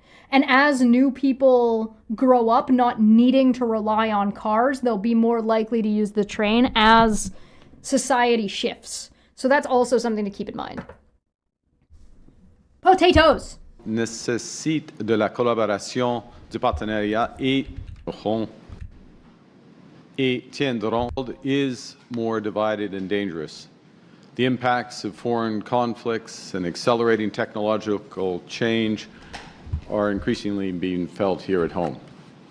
And yes, Canada's new government will continue to focus on what we can control. I do think it's clever that he keeps calling it new government, even though the Liberals have been in power for 10, now 15 years. But admittedly, it does feel new. Right? And so that's why his rhetoric is working, as opposed to, like, good rhetoric versus, like, bad rhetoric, right? Poilievre's rhetoric, not great. Carney's is working. Building a strong Canadian economy. Diversifying our trading partners abroad to increase our independence and support our prosperity. Delivering responsible fiscal management. And supporting Canadians who are under pressure from everyday expenses, with a boost. Wow, it's almost like the Liberal government isn't running around pretending there isn't a housing issue and pretending there isn't a grocery problem, and instead saying, yeah, these are problems, let's fix them. Today and a bridge to a better tomorrow. We've been moving fast and we're getting results. Nous avons établi 20 partenariats, jobs and drive over 15 nation building en moins d'un an. We've already announced 15 nation-building initiatives that will create over 500,000 jobs and drive over $100 billion in new investment. So all those projects that aren't happening, this was streamed 2 days ago, by the way, April 14th. All those jobs that aren't happening and all those jobs we needed, blah, blah, blah, blah, blah, blah, blah. Our new defense and... Yeah, you make a good point, Red Cedar. Carney did remake the... Yeah, it does feel like a new party. It really does. Industrial strategy will catalyze $500 billion of investment to build Canadian industry from aerospace to AI, while creating over 125,000 new jobs. Build Canada Homes has already committed... That's what investment means, by the way. You spend money to make money. ...to deals for over 10,000 new homes, and it's just getting started. Through the new Build Community Strong Fund, we'll work with provinces and municipalities to build new hospitals, public transit, and community centres. Because Canada Strong means Kelowna Strong, Brampton Strong, et Laval Fort. Brampton. And this fund will also lower costs for Canadians. For example, slashing taxes and charges on new homes in Ontario by up to $200,000. We're building Canada into an energy superpower with measures to double the size of our electricity grid and harness our immense natural resources for reliable, affordable, clean power for all Canadians. And how is this gatekeeping again? How is this stopping us from accessing resources? How is this, like, what the fuck? Canadians. Nous bâtissons un Canada fort. Pas just strong, but en tout temps. We'll build a Canada that's not just strong, but good. Not just prosperous, but fair. Not just for some most of the time, but for all of the time. For anybody not looking, Feline is doing the math in real time for the tax and the job generation and how much money that means. So if you're not looking at chat, you should take a second to look at chat and see what Feline is saying. What resources is he planning to use for electricity specifically? So a couple things. One is hydro, one is solar, one is wind, and one is nuclear. There doesn't seem to be a major, all of the oil, I should say, probably a better way to put it, all of the oil in Canada is, right now, it looks like the planning for our oil excavation and mining work in that direction seems to be for shipping outward, not for use internally so much. If I'm understanding it properly. Uranium. We're building big, we're moving fast, and we're just getting started. But we also know that the road ahead will not always be straight. There'll be bumps. I think there's 4 nuclear plants in the planning phase right now, I think. There's also something called the, what is it, the Circle of Fire? Is it? Yeah, Circle of Fire. That they're working with First Nations on, but that's still a lot of talk. Steep climbs along the way, and some of the payoffs from these big investments will take some time to be realized. Yes, realistic. Not everything is going to be done tomorrow. We know that Canadians are feeling the pressures of everyday expenses right now. We know they need a boost today and a bridge to tomorrow. And that's why Canada's new government has been relentlessly focused on making life more affordable for Canadians. We started as we meant to go on. On the first day, we canceled the divisive consumer carbon tax, driving prices down on gas by 18%. In case you don't know, Orange, Carney wrote his own Davos speech. So there's a really good chance that most of Carney's speeches are, he's heavy-handed in their writing. Cents per liter. Sorry, hold on. This is on the the thing first about day, gas. we canceled the divisive consumer carbon tax, driving prices down on gas by 18 cents per liter. Okay, so again, first day in office, Carney got rid of the consumer carbon tax, the thing that the Conservatives had been bitching about for so long. We cut taxes for 22 million middle-class Canadians, saving families up to $840. Cut taxes on first-time home buyers, saving up to $50,000 by the elimination of GST on new homes priced under $1 million. Which is actually huge, by the way. There's also another one that's like a massive tax cut where if you use the, well, whatever, I'm not going to go into it. More than 12 million Canadians will have more money in their bank accounts this summer, up to $1,800 per family through our new Canada Groceries and Essentials benefit. 5 millions de Canadiens et Canadiennes Money. à faible revenu grâce Cutting taxes? de plus à saint parce que à disposition de dizaines. Nous avons renforcé la réduire le with Iran. There we go. Now, we all know that because of the war with Iran, fuel prices have increased sharply around the world, including right here in Canada. Yeah. So we're taking more action. I do like that Pierre Poilievre talks about fucking gas prices as if it's the federal government's fault that the United States decided to randomly throw a bunch of bombs on brown people. Like as if they had any control over that. To help build that bridge over short-term pressures. With the Minister of Finance and the Minister of Natural Resources, we're announcing today that Canada's new government will temporarily suspend the federal fuel excise tax from next Monday until Labor Day. We're also removing the fuel excise tax on aviation fuels. Ooh, you mean they're cutting taxes? This will remove up to 10 cents per liter on gasoline and 4 cents per liter on diesel fuel. Combined with our earlier elimination of the consumer carbon tax, our government will have reduced fuel prices on gas by up to 28 cents per liter. That's real relief for you and your family at the end of the day. That's a lot. Now, to be clear, today's cut to the fuel excise tax is a responsible, temporary measure consistent with what it takes to build a stronger economy, a more affordable economy, combined with sound fiscal management. Okay, so let me elaborate on that a little bit. So, when you want to build Canada, quote unquote, right, and you want to use Canadian resources to build Canada, that includes using gas. It costs money to cut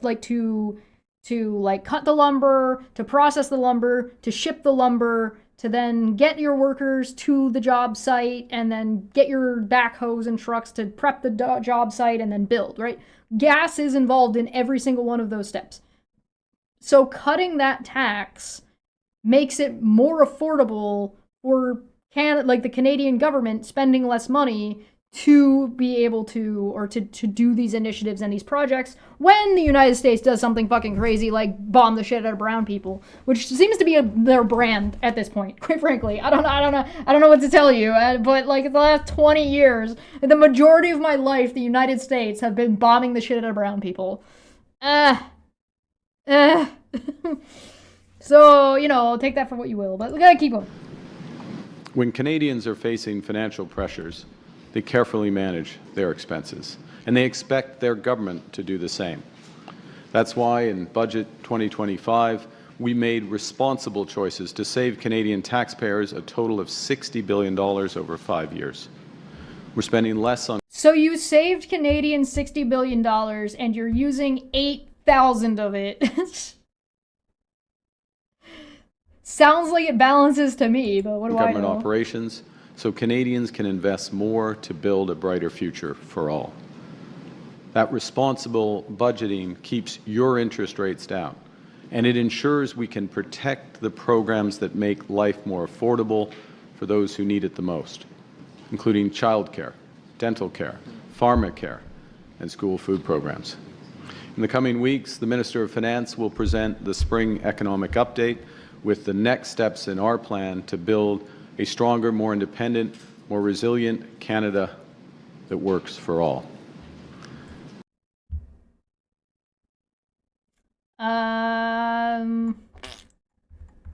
That's true. Carney is an economist.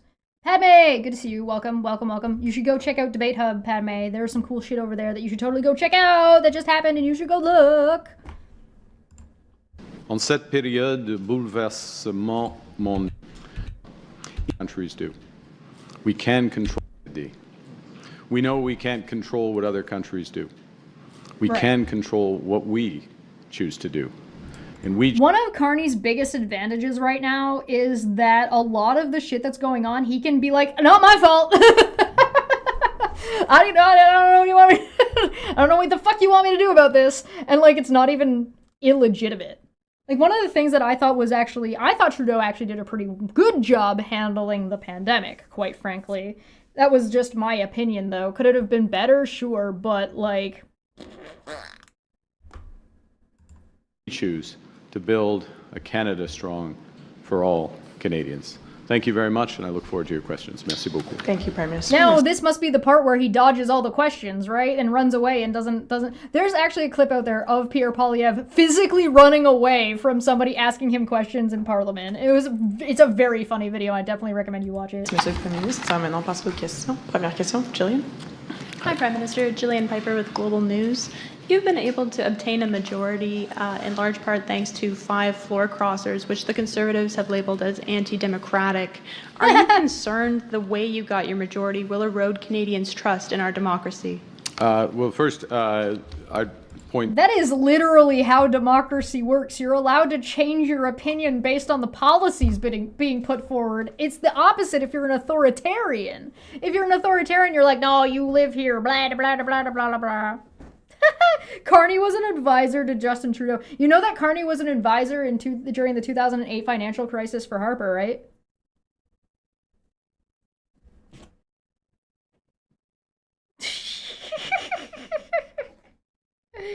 Boulder! Get your tinfoil hat off for 30 seconds, my guy.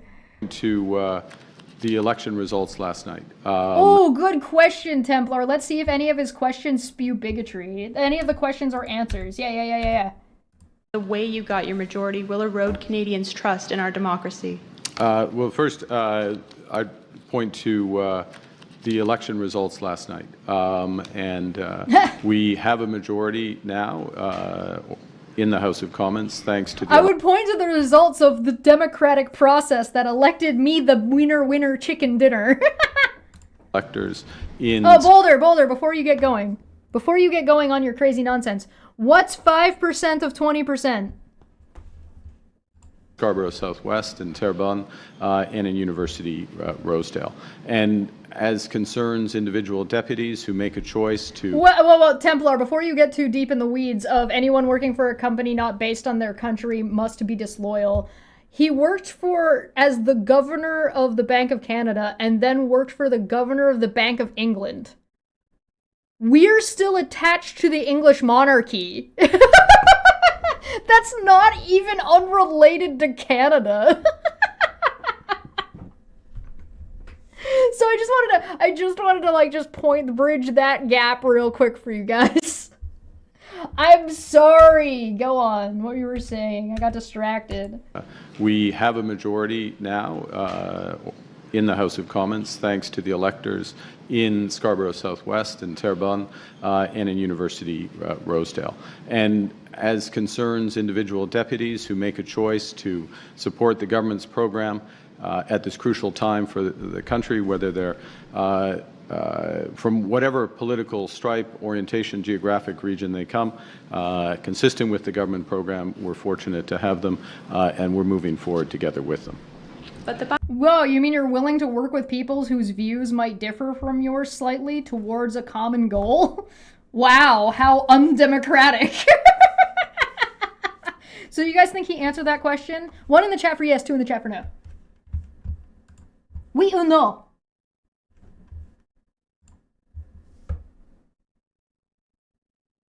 Anybody who works for a multinational company is a traitor, obviously. Obviously a traitor. I think he answered that question, in my opinion. All right. By-elections last night were in Liberal holds, so you didn't get any new seats. Well, I mean, Terrebonne, as-tu vu, Terrebonne, normalement, c'est... Ouais, c'est... OK. Dans le jugement du Corps suprême, ce n'est pas un liberal hold.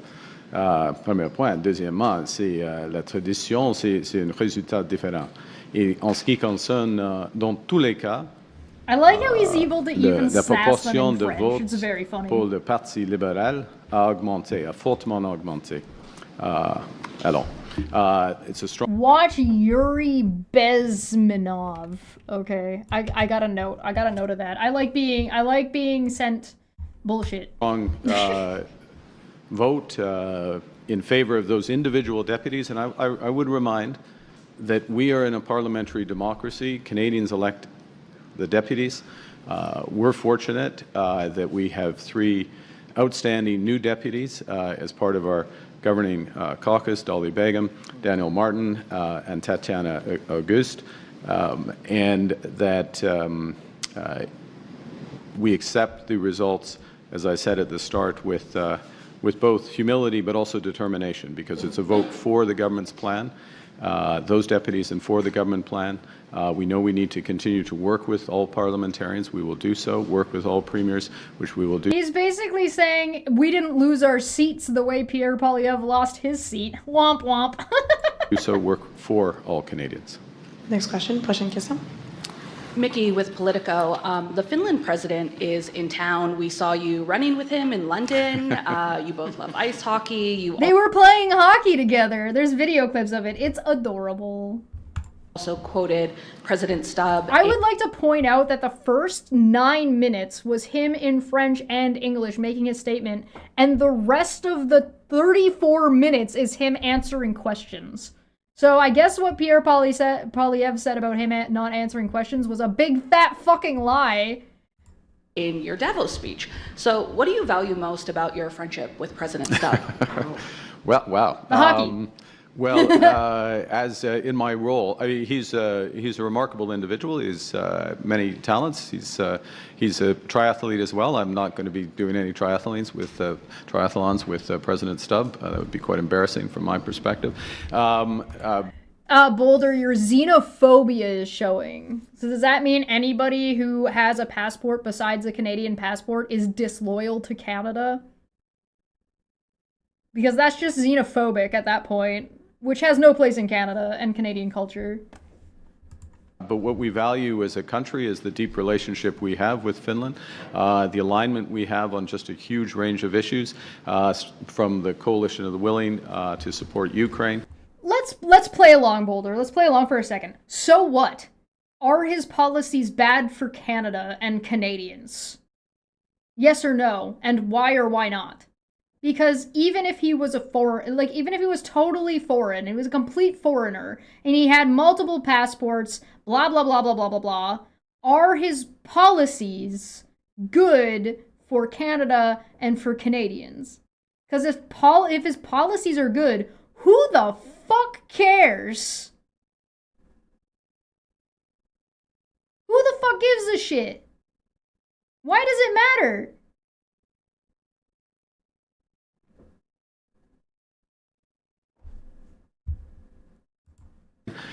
To helping to develop out of this disorder, and I don't think that's too strong a word, disorder in the international system, to rebuild. I'm pretty sure Carney said that we're not going to be joining, it's not a plan right now to be joining the EU.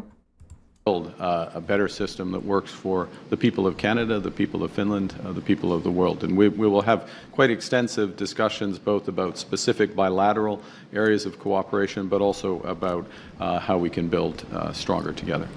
Now that you secured a parliamentary majority, do you have the mandate you need to govern, or will you call in an election in response to those who suggest the majority is not legitimate?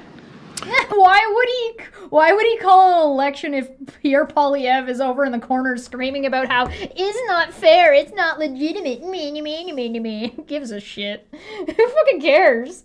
On the other hand, I think he's answered all the questions so far. If you guys think that he hasn't answered a question, let me know. And let me know which question. I refer to my earlier answer. We live in a parliamentary democracy. Canadians elect deputies. Deputies vote with their conscience and support the program that they see best for their constituents and for the country. No, I don't think by the current regulations it's impossible because of our border with Denmark. So I think membership is legally possible, but I think we'll probably remain a satellite member. We kind of already are, but I can see that getting more in depth, but I don't think we're going to be joining the EU anytime soon.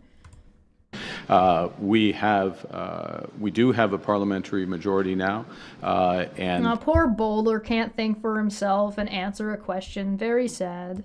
That is the product in the last 24 hours of strong support, increasing support for those deputies, the Liberal candidates, in those three ridings. So not considering calling an election? Not considering calling an election. Absolutely.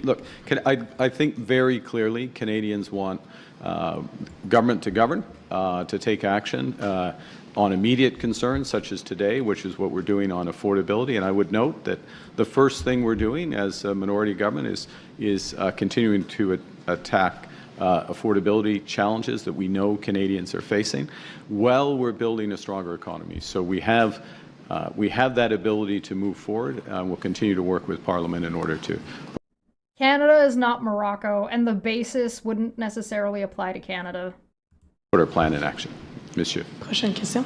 Bonjour, Monsieur Carney, Christian Noël de Radio-Canada. Déjà, les conservateurs vous aidaient et ne faisaient pas beaucoup de...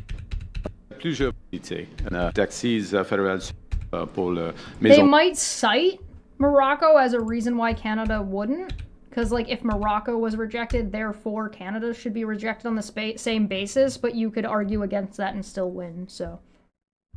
It's not like Morocco then couldn't reapply. So, yeah. It's not impossible, it's just not likely. De côte à côte du Canada. In English? The question in terms of economic priorities, I'd say I'd highlight three. In fairness to Mr. Noel, it wasn't specifically on economic priorities, but was the preamble. First, affordability. There's this initiative here that goes directly to affordability concerns. Secondly, working to accelerate our housing program and our community. I don't understand why you think this Russian spy is relevant to anything related to Carney, especially given how aggressive Canada has been against Russia for so long. Canada and Russia have been like, Canada's been undermining Russia forever. Build program, there's a bill before the House on Build Canada Homes, the structure for Build Canada Homes, which will help accelerate at scale these projects. And thirdly, Boulder says infiltration is why the politicians can easily move from con to lib. They are not really con or lib. They are either paid off or blackmailed. You're saying nothing. You're saying zero things. the large projects, but I'd add one more, si je peux ajouter Yeah, it does sound like the Cold War. Et ce sera donc la mise en jeu économique dans quelques semaines. On met l'accent pour in Canada des initiatives afin we're putting in place a series of measures. Some will have short-term payoffs. Many will have payoffs in a few years. The bigger projects, the bigger initiatives, we have Oh my god, imagine forward thinking and thinking ahead and planning ahead. Go figure. To change fundamentally our economy to be stronger, more independent, more prosperous. But we want to make sure that those benefit all Canadians. And in the spring update, which the minister will in due course announce the timing for, and even if it's true, I'm saying it's not relevant.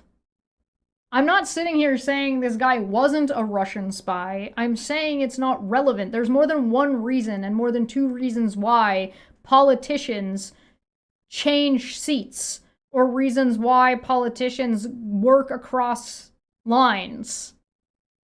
So to put up a dichotomy to say it's only this or this, well, no, it's not. In a regular functioning democracy, it is normal for political parties to engage with each other and vote along lines and strike deals amongst each other. That's how it's supposed to work. I don't know what the fuck you've been huffing to make it fucking make you think that that's not how democracies work, but you might need to take a poli-sci class. And the initiatives, of course, in that, you'll see more emphasis on taking where we're going with the economy and making sure that it benefits all Canadians. I like how jonglers going out of their way to get timed out and then accidentally embarrassing themselves by asking if they're timed out. Vous avez maintenant une majorité, vous avez des nouveaux députés, vous avez du temps devant vous maintenant, 3 ans si vous ne déclenchez pas d'élection anticipée. Songez-vous à un remaniement ministériel dont on veut Oh man, I've been waiting to finally get to use it. I have one response for you, sir, and your demand that I do the thing that you want me to do. You come to my home uninvited and tell me how I should arrange my furniture. What a fool you are! Skeleton divine death. Listen, if you pay me enough money, I'll do it. Il faut avancer. Ça, c'est le mandat des Canadiens et des Canadiens. Oui. Prochaine question. Next question. Good morning, Prime Minister. Kate McKenna from CBC. I just wanted to push you a little bit on that question from my colleague. Some of the things you mentioned, housing, gas tax, major projects, these are all things that have received either rhetorical or legislative support from the Conservatives. So what specifically can you advance that you weren't previously Thank you very much for the stretch. able to advance with the minority government? Well, we've had a variety of issues over the course of the Parliament where things have taken longer than they necessarily would, where debates have been more performative than actual around debates around substance. I don't want to read into the record, although other deputies in Parliament did read into the record their love of cats and dogs and but these are examples. These are real examples in committee. You get the pleasure of covering committees. And I ask you, and I say this as someone who's testified to committees in front of the Canadian Parliament, in front of the UK Parliament for decades. There is a difference between real testimony, real substance, getting to issues, debating aspects of law, advancing. That's the job of parliamentarians, and showboating. We're going to have less of that. We're going to have more substance. I think all parliamentarians, in the end, will appreciate that, even if I will remind everybody that Pierre Poilievre cannot debate his way out of a fucking wet paper bag. it's Of course the paper bag is wet because he is a wet sock, which is probably wet due to urine. change for some of them. Since he is constantly pissing his pants about fucking everything all the time. Ça c'est un changement d'attitude, de manière. Mais il faut écouter. The man's got jokes. Alors, mais non, sérieusement, c'est un aspect, c'est un changement des communautés parfaites dont on va être sérieux. Follow-up? Oui. Some of your bills have been criticized by senators or opposition for including little, they call them poison pills. What checks and balances are going to exist for you now that you have a majority government? Some examples might be the lawful access in former C2. Lawful access, you mean that would be lawful access that's supported by virtually every law enforcement agency in the country. This is it's a poison pill because it's lawful, question mark? exceptionally important issue. We all know how we communicate, increasingly in different channels of communication, and the fact oh my god, calling him Polly Pocket is hilarious. Is, and I'll give you the example. I just spent a number of hours with Peel Police in their serious crime unit and on their action unit that's working against home invasions, extortions, auto thefts. The biggest thing they want is lawful access. So this is not. No, this is a serious point, if I may, Kate, which is that it's not a. This is not a poison pill. These are important issues, and that is a framing. That is a framing of an issue that is tying the hands of police forces behind their backs unnecessarily in this time. Now, there is a framing issue with the question. There's a framing rhetorical issue with calling it a poison pill. They're poisoning the well by not addressing the actual issue and instead trying to frame it and word it in ways that are fear-mongering. We will go through processes for any bill, certainly any bill related to the criminal justice system, with debate in Parliament, with serious committee discussions, not about cats and dogs, but about lawful access, the implementation of it, and others. And we welcome that. Yeah, having a majority government does not mean they can just pass everything fucking willy-nilly without discussion amongst the members. So if the Conservatives really don't want the majority government, Liberals, to pass something, they have to form coalitions with the Québécois and with the NDP. And again, keep in mind, the NDP are left, the Liberals are left, the Conservatives are right, and the Bloc Québécois are also right. So it's not like a supermajority. A supermajority would be that even if the opposition formed a coalition with any other government, then they would be able to go through regardless. So there are already checks and balances that are there. There's nothing additional that the Liberals need to do. So it's kind of a nonsensical question anyway. But then we will take our responsibilities, as all deputies will, as parliamentarians, and vote. Next question. Question, Kissing. Abigail Beeman, CTV News. On the gas tax, did you get this idea from the Conservatives? No. And will you continue to lean on the opposition for ideas now that you have a majority? Well, let me no is the answer. She couldn't even get that question out without laughing. The short answer. That's why Poilievre's been running around trying to flip the script and say that actually all the ideas that the Liberals are doing are actually my ideas and they're just stealing from me, even though I'm going to fucking bitch about them anyway. First question. But to your second question, second part of your question, we're open to ideas from anyone. Yeah. Certainly any deputies, Obviously. ideas that could come from the Senate, above all ideas from Canadians, from stakeholders and others. That is what governing in a collaborative way means, and governing for Canadians. So if there's good ideas for Canadians, we will look at them and implement them. One difference, if I may, and this is not aspersion on anyone, but is when you're in government, to govern is to choose. And if you're choosing a fiscal measure, such as the gas tax, you're balancing against other priorities that the government has. How well we can continue to fund The guys nodding in the back here is very funny. Yeah, you're right.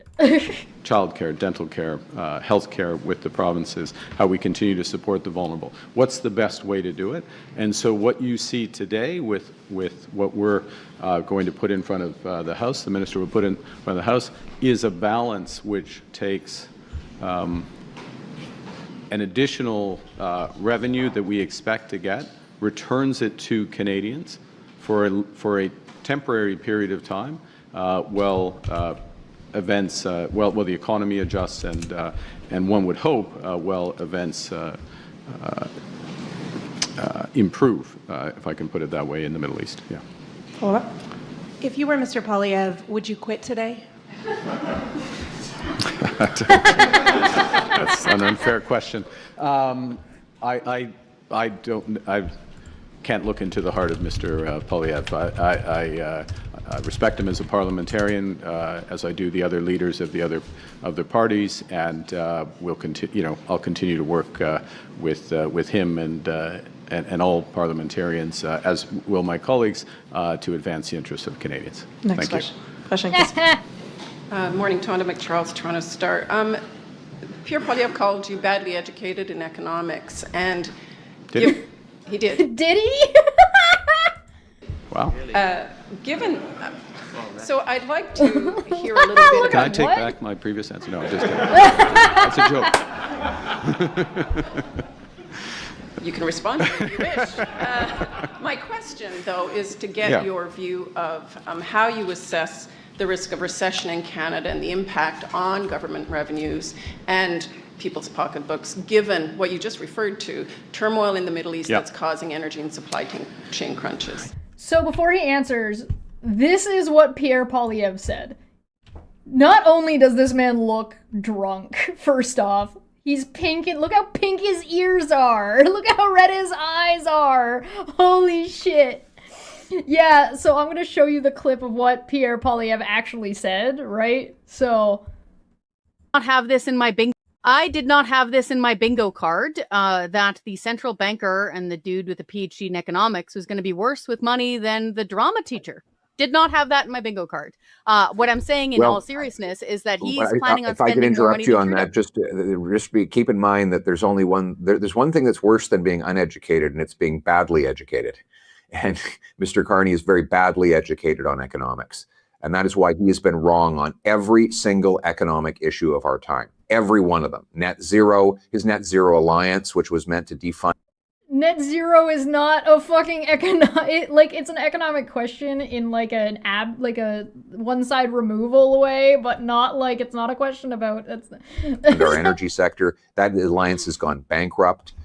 His money printing, his support of carbon taxes, his opposition to the pipeline to the Pacific. By the way, he's had to publicly reverse himself on all these things. So it's not just that I'm saying he was wrong. He's admitting that he was wrong. So it's hard to understand how a guy who claims to be so smart can be so wrong for so long. I did not.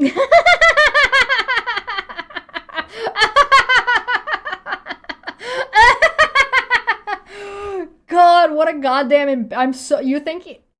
This was posted on April 13th, so I'm wondering how much of this was him just drinking as he's watching himself lose and end up with a liberal majority, and this is just cope. It's coping and seething. All right. Yeah. So, Ms. McCharles, this is an important and fundamental question. It's something that we think about constantly. And we design our economic response, myself with the minister and the rest of the cabinet, we design our economic response with that in mind. There is an enormous shock Wow, what a guy who seems like he's poorly educated in economics. global economy that is undergoing right now because of the conflict, and we have to assess what's the best approach given our core plan and what can we do in the short term. And so we're balancing support for Canadians with the measure today, with responsible fiscal management and reinforcing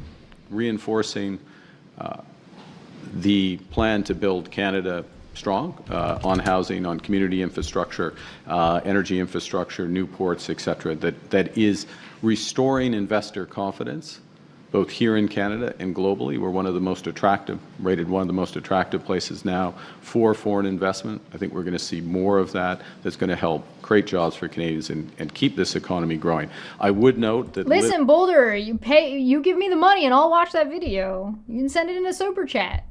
Literally in, the last hour or so, the IMF has just released its forecast for the global economy. Canada is rated by the IMF as the second fastest growing economy in the G7. You will have seen... The second fastest growing economy in the G7. Yeah, the Economist is definitely not good at the economy, whoever this stupid bitch is. I don't even know who this lady is. Presumably I'm guessing she's probably Rebel News or that other one. I'm guessing. I don't know for sure, though, because I just don't know where else Pierre Poilievre would show up to talk like this. Call it an educated guess. Seen in the last 2 months of GDP data, a return to growth of the economy after a short period, so return to growth there, forecast to be the second strongest in the G7, clear plan that's addressing short-term issues in terms of affordability, which are real, but also staying the course, reinforcing that investment that this economy needs. And I just maybe finish and hand back, which is that we have to grow this economy. All right, so Boulder, what the fuck did he say that was wrong about economics just now? Where's the error? What did he say that was incorrect?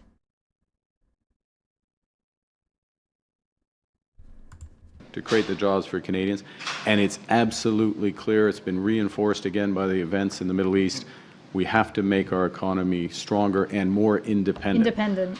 And if there's a unifying theme in our economic strategy, it's strength and independence. And so we'll continue to do that. And that becomes self-reinforcing. And I can tell you, based on you can put an adjective in front of my... The last 10 years was a different guy doing with an entirely different drive who laid the groundwork to make what this guy's doing even possible in the first place. So get over it. Who gives a shit? Saying we shouldn't do anything because the last 10 years was an error, which is nothing to do with what he said. Nothing to do with what he said. Economic education, economic experience. So the answer is you don't know. Is the type of strategy that really pays dividends. It compounds to the benefit of Canadians over time, and that's why we're sticking. Yeah, Juno was the other one. Rebel News or the other one. When I said the other one, I meant Juno. With it. Sounds like you're not anticipating a recession. But no, we expect to be clear. I'll be absolutely clear on that. The economy is growing again, creating jobs. We want it to grow faster and build. We've got to make these big investments. That's why it's so crucial. That's why we... Listen, Boulder, if you can't answer the question, just say you don't know. It's okay to not know. You can look into it. You could research it. You could take an economics class. I believe in you. Are grateful for the support of the voters in Terrebonne, in Scarborough Southwest, and in University Rosedale.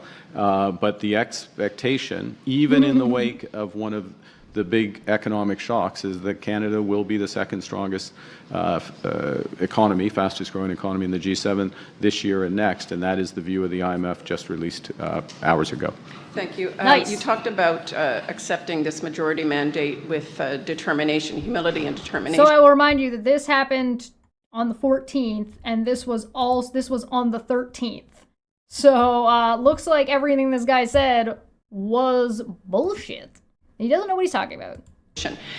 So I would like to know, you addressed the question about not calling an election, but I would like to know, are you a one and done majority mandate Prime Minister? Oh mon Dieu. Aucune idée. Honestly, no idea. I mean, look, we get Canadians have. Oh, you're a libertarian. Ah. You know, I've interviewed one of the libertarian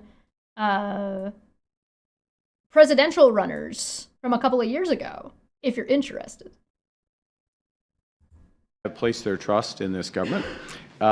We have a responsibility to live up to that, work every day to implement our policies, the right plan for the country, to grow the country, and that's what we're going to do. Not thinking ahead beyond that,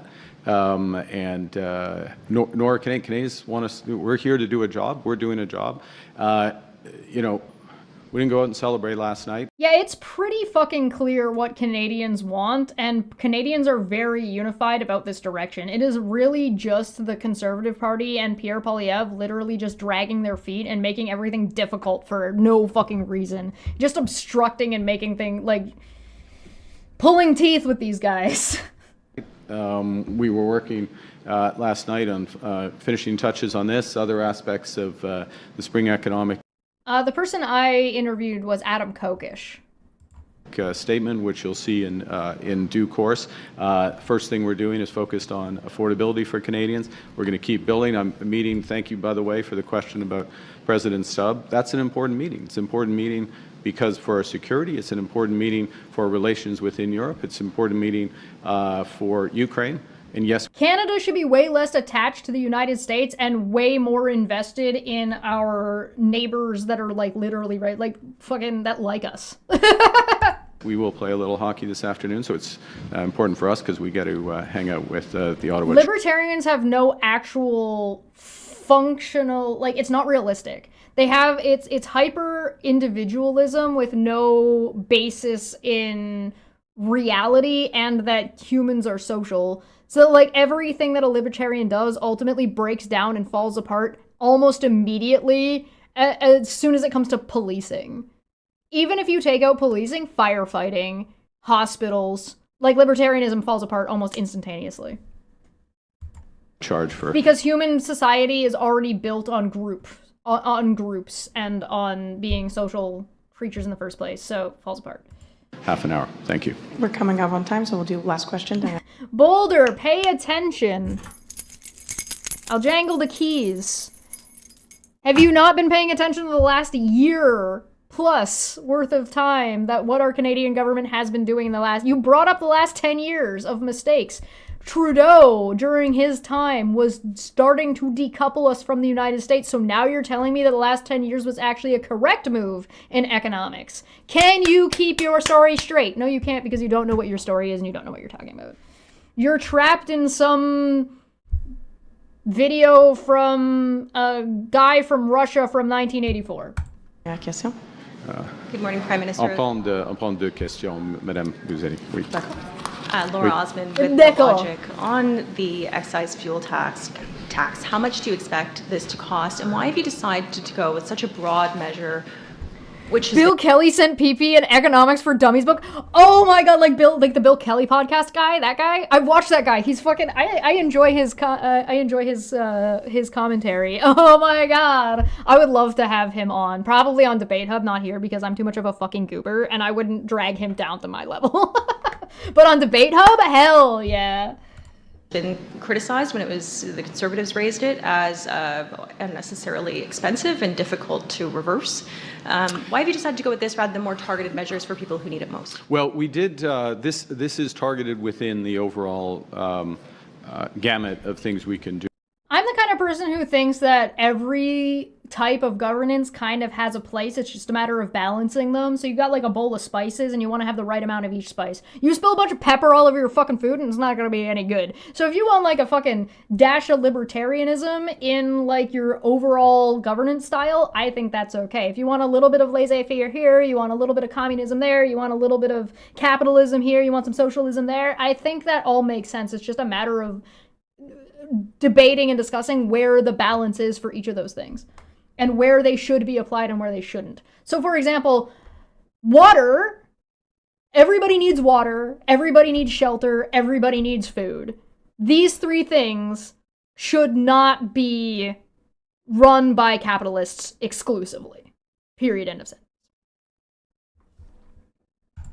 Do around fuel charges, so it's targeted in a couple of ways. One, it's, as I said, but just to repeat for those joining late, if you will. Libertarianism might be a little bit more applicable in a, like, in a bigger society. So you take the United States or Canada, for example, right? And you say, yeah, liberalism isn't going to work on a countrywide or like a federal government scale, but maybe it will work in like a smaller township where it's just like, actually, we're going to adjust our rules within that governance to work this way in this town. And that might be feasible. That might work depending on what you're trying to apply and where you're trying to apply it, right? Until Labor Day, from Monday until Labor Day, so it's a finite period of time, basically a little more than 4 months. It's an obvious time when Canadians are traveling a bit more. And by the way, Ooh, a new person. Yeah, hey, new person. Can you please tell me what 5% of 20% is? I'll just add that the fuel tax for aircraft fuel is also included in this, so for domestic flights. You literally already said you were a libertarian. You already agreed with me that you were a libertarian, just not totally a libertarian. I appreciate, thank you. I am very good at talking. It's relevant for that. So that's the first point. It's targeted. It is, the provinces also have excise taxes on fuel. So ours. Yes, not everything is the responsibility of the federal government. Correct. Is 10 cents. On gasoline, the provincial average is about 13 cents. That's obviously a decision for provinces whether or not they want to do something targeted. And when you look at, again, to have a balanced approach, and we don't know exactly where, obviously, energy prices are going to be, but the cost of this measure, Minister, is about $2.4 billion. So it's this is a big decision in terms of fiscal expense, and so we balance that given the situation. The Canadian economy, where the Canadian economy is, where commodity prices are, it's a little more than we expect the uplift from the growth in the economy, but it's basically a recycling of higher money that we expect to get, and we're not assured of that, but no. I want true-blooded Canadian to answer what's 5% of 20%. Higher money we expect to get in and back to Canadians. So in that regard, in our view, and this is why we spent time on it and very deliberate about it, we didn't just say get rid of all taxes on gasoline and let's spend $9 billion as if we can as if we're not in government, which is actually what you do say when you're not in government. But when you're in government, you have to choose, you have to balance, and this is the balance we've Imagine balancing a budget. I also wanted to ask you for an update on the Alberta MOU negotiations. A lot has changed since that initial MOU was initially signed, especially with respect to what's going on in Iran. Has there been a change in calculus at all about whether the Pathways project makes sense for all parties? I would say that plus ça change, plus ça reste la même chose. Oui, like it reinforced what's happened. In many respects, has reinforced the motivations on all aspects of the agreement.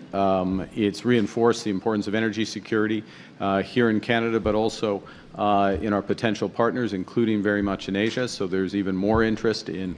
All right, so I'm going to show you guys this real quick first. This is what the Pathways project is. The Pathways project is ostensibly I should probably get it in, just to make sure that I got the right one.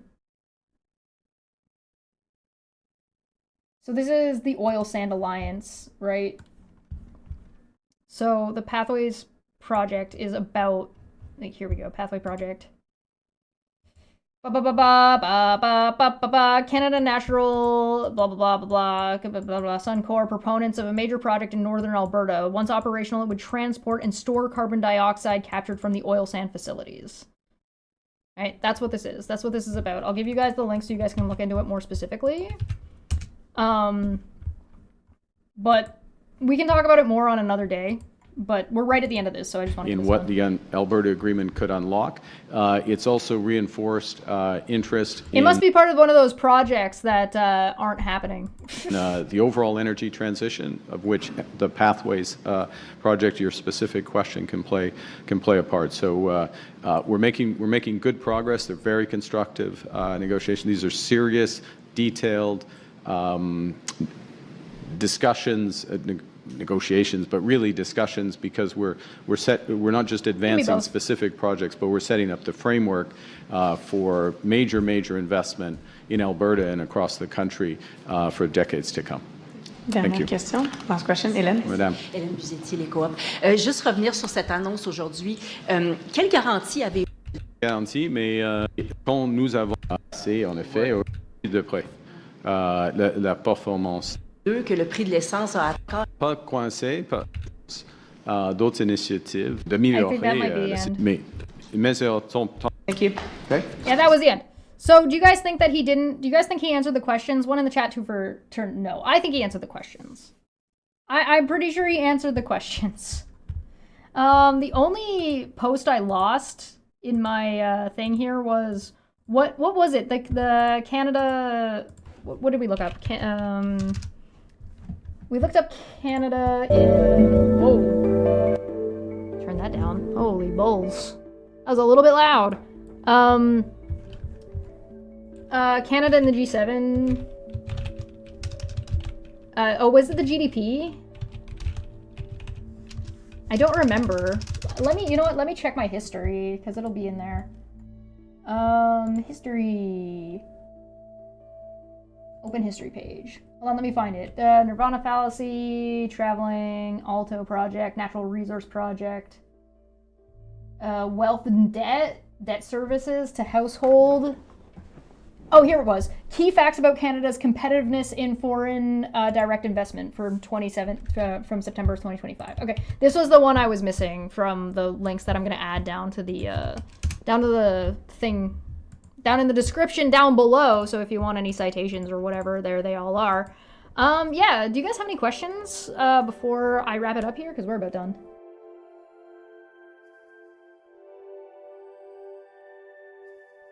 Oh, yeah, no. I was asking if you guys thought that whether or not Carney answered questions. I think he did. I think he answered the questions. It was pretty clear, it was pretty concisive. One of the things that I do enjoy about, did Twitch crash? It looks fine on my end. Oh, yeah, it's struggling a little bit. It's still there, but it does look like the bit rate's dropped a little bit.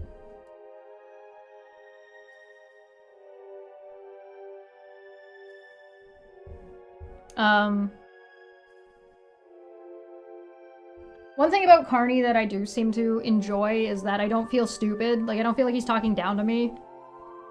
And if I don't look stuff up, or like, I can look stuff up for what he says.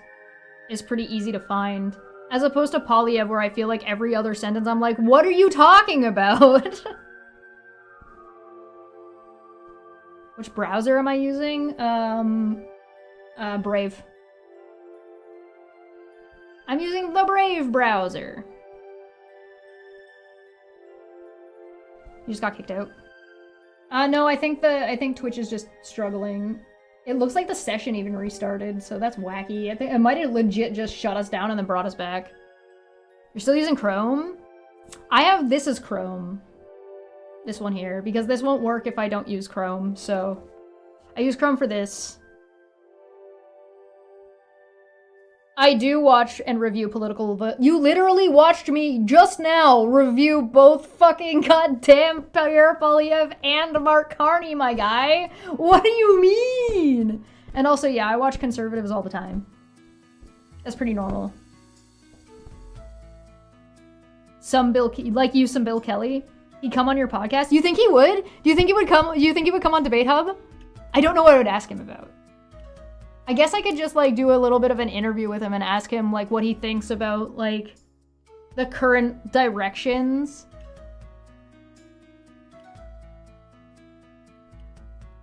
Last 2 weeks, we covered Moose on the Loose.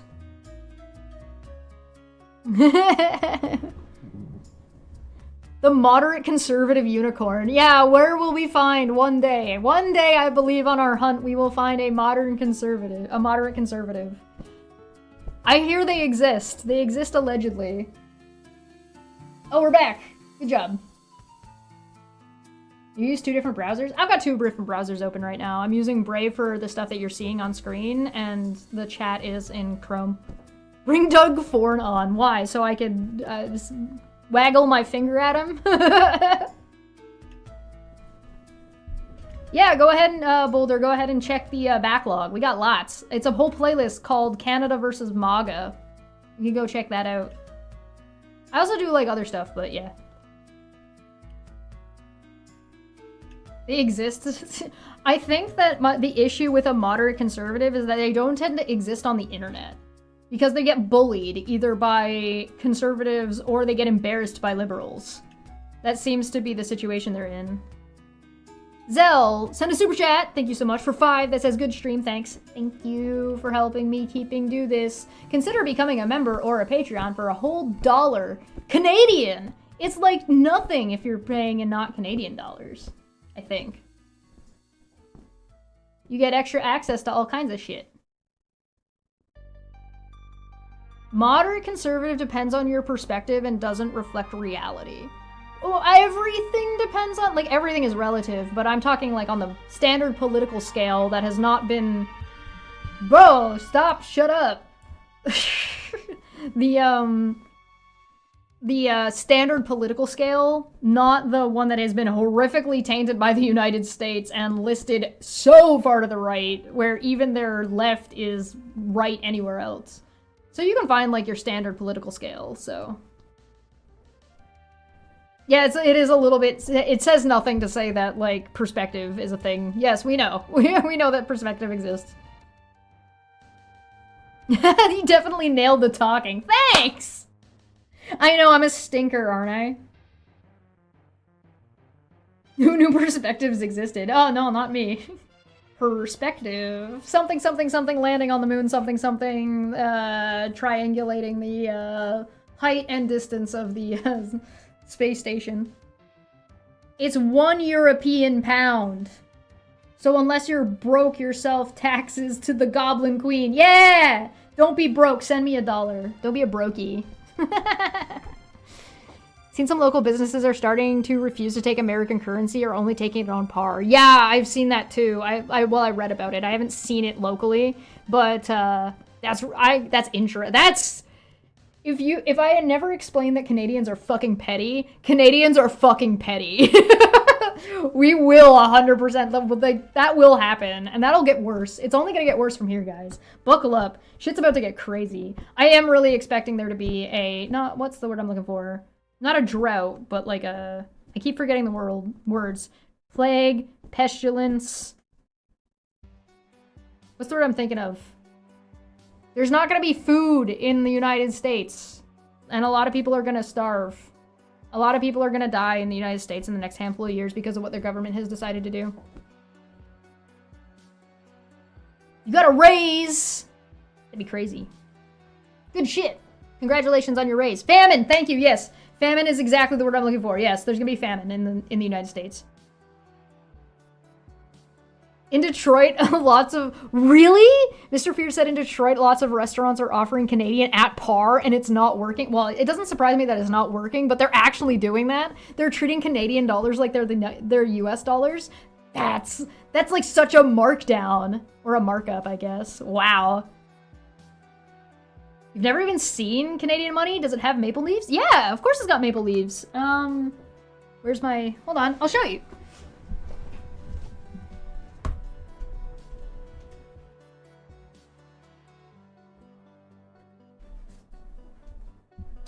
I'll show you guys some Canadian money, if you've never seen it. Our plastic money. So the most common one you'll see is the $20 bill. Look, maple leaf, maple leaf, maple leaves. It's got maple leaves all over the fucking place. And you can see through it. And you can shine a little thing through there and it'll come out like a Like, it'll show a thing, so you can help to prove whether or not it's real. This one has poppies on it. This one currently has the Queen on this side, who is now dead. There's also Braille on the top. All of our money has Braille on the top. This side has the memorial. So this is the Vimy Ridge Memorial. It's an image of it. You can go to this memorial. I think it's in Ottawa, if I remember correctly. All of our money also says, like, in French also, and English. And then the Queen's face is right there, too. And there's the Parliament building. The $50 bill also still has the Parliament building. Has the dude on it. Which this guy is W.L. Mackenzie. You can see him there. This guy. The $5 bill recently changed. It used to have Wilfrid Laurier on it, I think, if I remember correctly, and it recently changed. The Braille is in the same spot at the top. This one's got a boat on the other side. This is the research icebreaker. And then again, of course, you can see through it. And again, this is a little spot where you can shine a little hole and it'll say $50. It's really hard to see. I don't think you guys would be able to see it, but if you shine a light, you can see it here too. It says 50, 50, 50, 50. If you shine like usually what they'll do is they'll shine a laser pointer through it and look at the wall, and it'll show like a little pattern to help. It is real. That's why it's hard to counterfeit. It is very hard to counterfeit. But yeah, and then there's like this nonsense on the sides and like all kinds of other shit. There's the barcodes and stuff. So that's what our money looks like. I don't know if I have hold on, I might have a coin. If you guys want to see it. I think I have a nickel. No more Spock? Yeah, I don't think so. Tell people that's Mark Carney. That would be funny. So there's a couple of, like... This is a silver dollar. We don't have these anymore.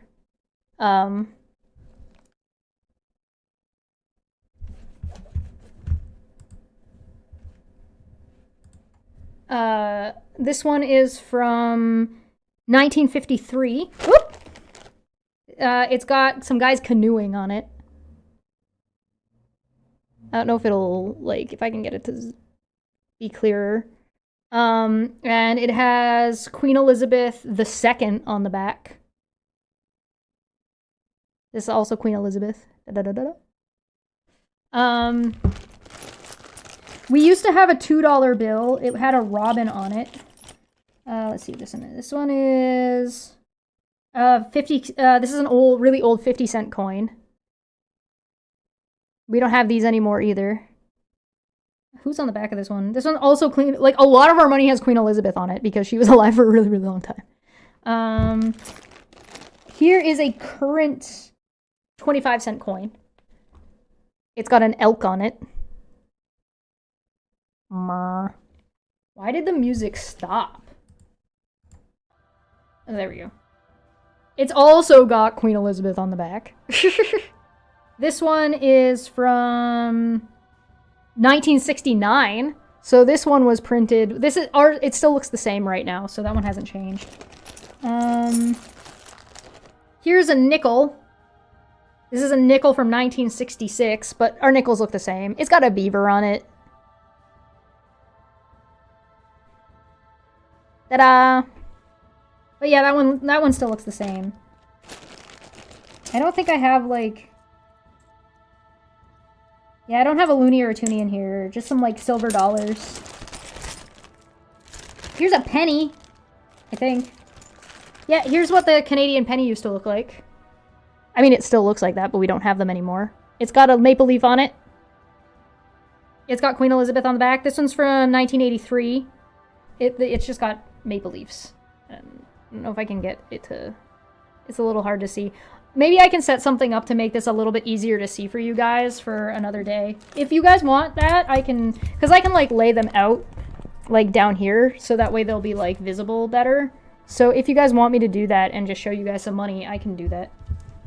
Let me know if that's something you want to see. Or I can take some decent... Like, I can take some higher quality pictures if you want. Here is... That's Caribbean. This is... This is from the Caribbean. So this is not. This is something else. But yeah. Anyway. Yes, I think Bill would like to come on your podcast. I'll try. I'll try. I will do my best to see if I can figure out what I would talk to him about and what. Energy Media? Do duo podcast. Really? Polar, you gotta hook me up. Polar, hit me up. Hook me up, my man. Hook me up. All right, I'm gonna get out of here. Thanks so much for joining me. I hope you guys had a good time. I hope you guys were as entertained as I was, and hopefully not as frustrated as I was. God, watching Pierre Poilievre is such a fucking drag. We'll find out in the near future, I guess, if he's going to resign. So, thank you so much for joining me. I'm gonna get out of here. Have a good day, everybody, and I will see you. Oh, I'm busy tomorrow, so I'll be here tomorrow, but I'll be here tomorrow night. You're not gonna get the morning streams tomorrow. Okay, so the morning stream and the afternoon stream that I usually do on Fridays sometimes is not going to happen tomorrow because I have some other personal stuff that I got to do. So I won't be around for that, but I will be. Dumbfuck Friday is happening at the normal time, and I will be live over on Top Hats Off doing TTRPG stuff. So if you're interested, and Boulder, man, if you want me to cover that, drop that, super chat that money in. I'll definitely do it. All right, thank you so much for joining me. I'll see you guys next time. Consider the Patreon and shit. It's the best way to support me to keep doing this stuff. It only is $1. Thank you so much. Okay, bye.